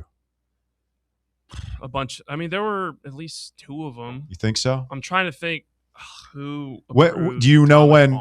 Now think about it. I'm thinking. I don't know. Do you know when we entered World War II? I don't know the exact date, but I know what happened. Wow. I just don't. I'm bad with dates. I'm bad with names. Do you know what precipitated us entering World War II? Yes. It's Pearl Harbor. Okay. You don't know when that happened? I don't know. December 7th, 1941, a date that will live in infamy. I don't. You know who said that? Who said a date that will live in infamy? I don't know who said it. I know the phrase. I don't know who said it. But, I mean, think about it now. If we entered World War I in 1941, do you know what it ended? Wow. My God. I don't know the year. I know what happened. Maybe I'm just a damn genius. Bad with years. I don't have. Bob, do you know the answer to these questions? God. I know he was president. I'm bad with dates. People don't I've always know. Been bad with dates. People don't know that America was in World War I from 41 to 45. Like, is this? I don't think people know like the deep exact knowledge? years. I think knowing the exact years is crazy a little, to me that people don't know that. A little bit extra. Okay. It's just me. I could be wrong. Maybe You could we be just in the we right. just do it differently over at West High School. I guess so. I guess so. Well, you're into the war stuff too. You've always talked about that. I love a good war. So we only had one president in World War II, is FDR, but he was actually president for 4 terms. He started in 1932, I think. Through in World War II? Yeah, he died in office in 45. Truman actually was president at the end. I was going to say Truman was there for the. He dropped the big steer. Yeah, I was gonna try to say, it's true, man. Try to get Walker ahead, but oh well. Commissioner Bockwinkel said, I thought he said George Jefferson. George Jefferson. He's moving on up. Stay with us. The shocking conclusion of the drive coming up here on Fan Run Radio. According to Joshy Boy, Thomas Jefferson was president of the 80s. Aww. We've had some good ones. What did Brad La Follette couldn't get Thomas Jefferson? We had a guy who said that Arnold Schwarzenegger was president of the 1980s. Stay with us. We're back with the shocking conclusion of the drive coming up. The Drive. East Tennessee Sports Authority. This is Fan Run Radio. Knoxville. What kind of day is it? It's a White Claw day. Grab a pack, grab your friends. Everything else in life can wait. Your friends shouldn't. Let's go. White Claw. Grab life by the claw.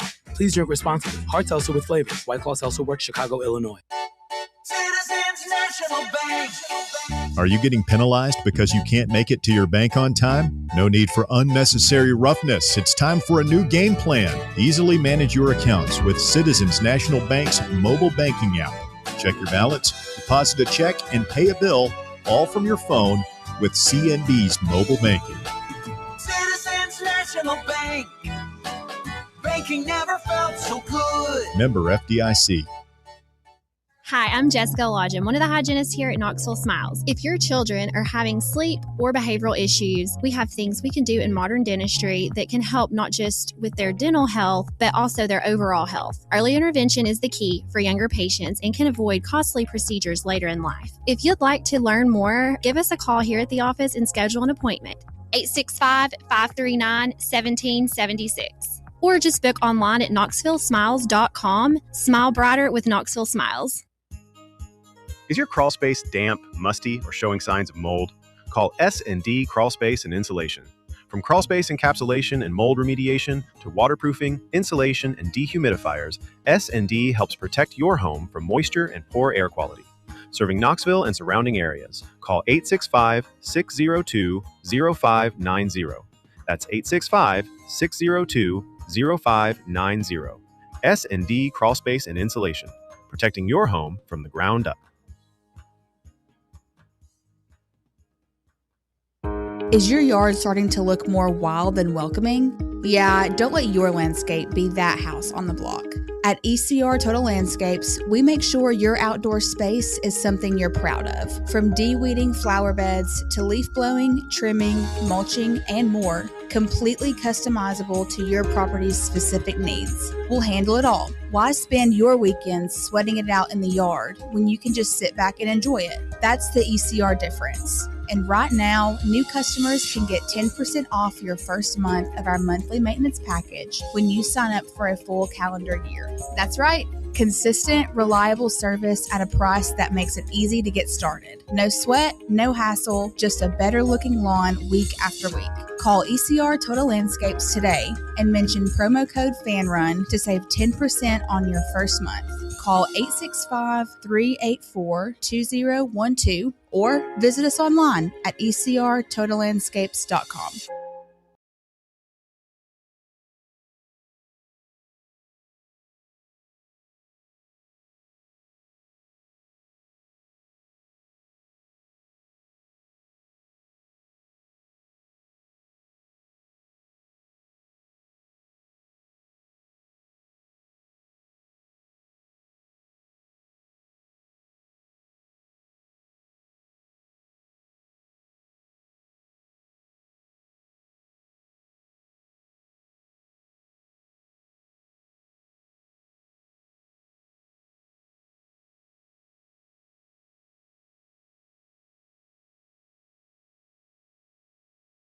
Launch us into a big sports weekend, a lot of college football preseason news. I'm sure will be percolating out there. We got baseball headed into the stretch, the postseason just around the corner. NFL preseason games happening.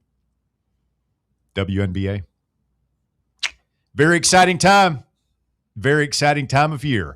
Let's get a phone call. Roberto is up next on the drive. Hello, Roberto. Buddy, I tried to get in for the fourth or fifth time in a row. It's really hard to get in on that now. You got to be quick on the draw. Yeah, man. I mean, we have a few listeners. Hey, clearly the guy in France has better connectivity than I do to the internet. Or that is true. You have a noted rough historically phone. Horrendous. I made sure I was positioned next to the router today, the Wi-Fi router at the house, to make sure I had great connection. But nonetheless.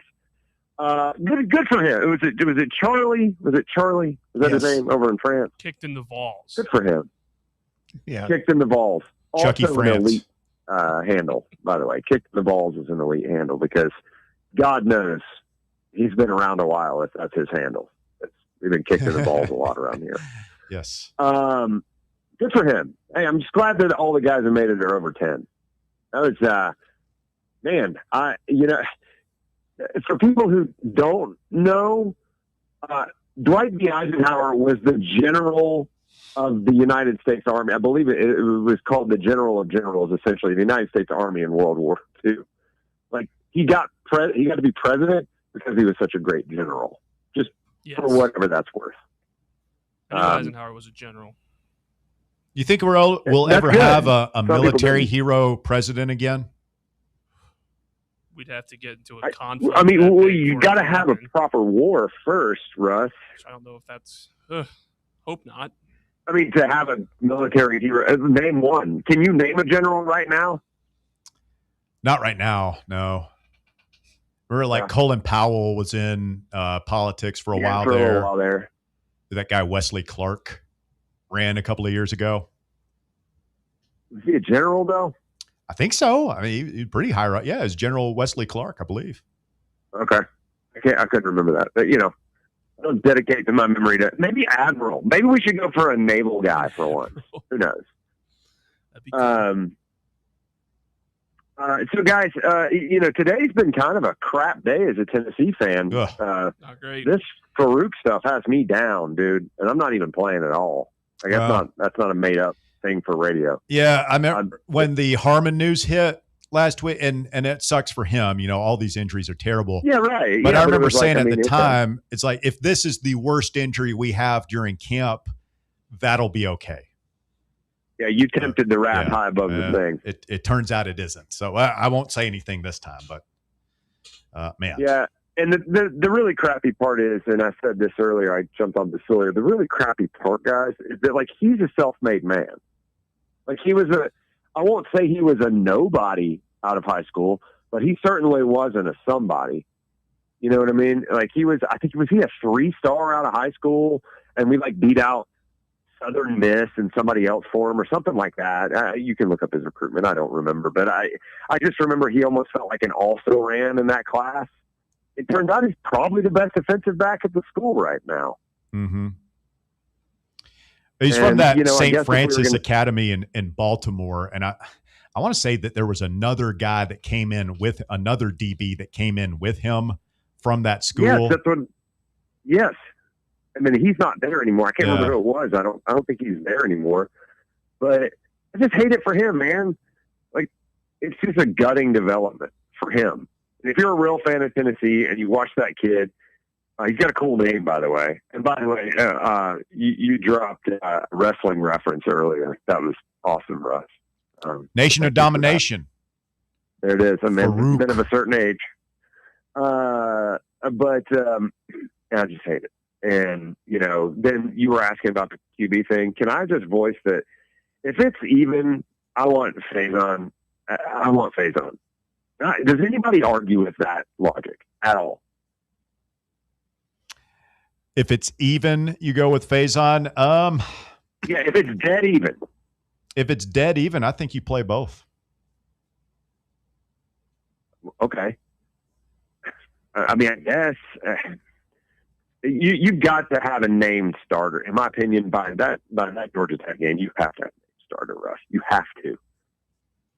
I mean, I see your point of view, and maybe if you really want it to be Brandon, you could reason it by saying, well, if it's even and George has been there for a year longer, then Faison is obviously progressing faster. And so, yes, I would agree with that. So you just go on that way. But I don't know, man. I think that you earn it on the field, and that includes actual games. What are the chances it's actually even? Surely it might be close, but surely somebody will be a little bit better, right? Well, what I worry about is if one guy, let's say George is a better passer, for example. Well, let's just flip it on its head and say George is the better athlete running the ball. Let's say that's actually true. And Faison's a better passer. And it's pretty much dead even on their knowledge of the offense and everything. Intangibles seem to be somewhat the same. But I'm glad we're having this conversation because a week and a half or 2 weeks ago, it seemed like, George McIntyre was on the way out. And apparently he's had a hell of a comeback this summer. So that's a good thing. Yeah. But, I think TK Keys came to play with Faison Brandon. I think that was a big part of the TK Keys recruitment. And I'm telling you, if Faison Brandon doesn't end up being the starter, I don't know if he leaves or not, but I think TK Keys probably would. I think that's just as big a threat to leave. Well, I do think you take into account at some level what does the team feel. Team will usually fall behind a guy. Like the players know. The players know who the better player is, who the best guy is, and that you got to play the guy that earns it and is playing. But players don't care who it is. Especially the receivers, they want the guy who's going to get them the ball. You're damn right. Thank you, Keyshawn Johnson. Right, give me the damn ball.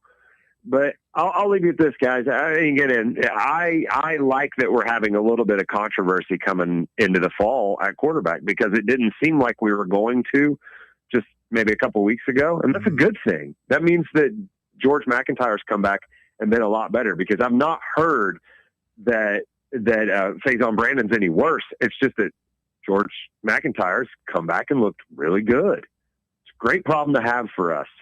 And, if you got two, you ain't got one. But if you got two that are pretty decent and you ain't got one, that still can amount to like 8 or 9 wins. And I think this place would be ecstatic.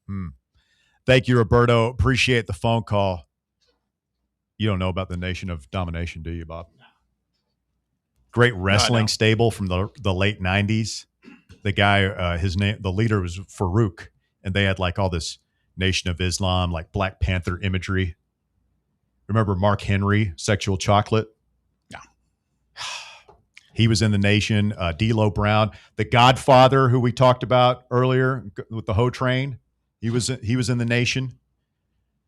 The Rock was in the Nation. Okay. Before he became The Rock, when he was just a young pup. Rocky Maivia is in the Nation of Domination. We are the Nation of Domination. Look it up, kids. Will be our final caller of the show. What up, Will? Hey, Russell. It's Will, a.k.a. William, a.k.a. William the Defeated. You took that loss hard. I mean, it's been over a year, and you're still stung. A little bit stung, but I do want to correct the record on one thing. My memory's not perfect. I haven't listened to the tape, but I believe my stance was, as a 2-time defending champion, I'm not going to come on the radio multiple days in a row and try and get to the next round. It was one shot to get through the next round. If I didn't get it, I was done for the year. So I'd just like to add that I have something to say about this year's competition. Okay. And I, like Roberto, have been victim to the phone lines. But, you know, after the what you're talking about, it's a little easier to get through. So I just want to set that straight. And as a fellow West High grad and highly educated individual like yourself, I'm coming back for it. What do you think of what do you think of the high scores this year? I'm not one to play armchair quarterback because, you know, I've been the man in the arena. I know it's easy to sit over on the side like Roberto and criticize. He's an old head criticizing the new guys. I'd kind of love to go head-to-head with Roberto, quite frankly. Maybe we can arrange that, like an old-timers championship classic, legends of the game, William the Conqueror versus Roberto. We can set that up. Maybe I wasn't listening yet when Roberto was a dominant what you talking about player, but it could have been before my time. All right. Hey, Walker, take William the Conqueror's phone number. And Roberto, if you're man enough, you've been called out. If you're man enough to accept William's challenge, his challenge, as Donnie Tyndall would say, then we'll set that up and let the two of you titans go at it. Put your money where your mouth is and see if you guys are for real.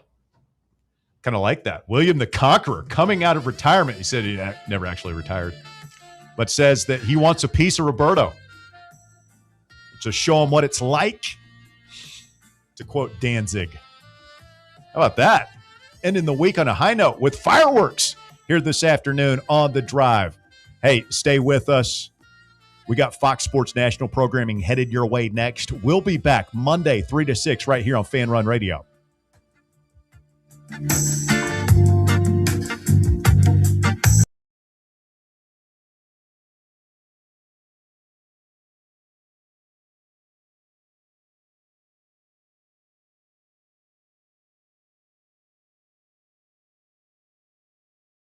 Fans, this ain't no wishy-washy, limp wrist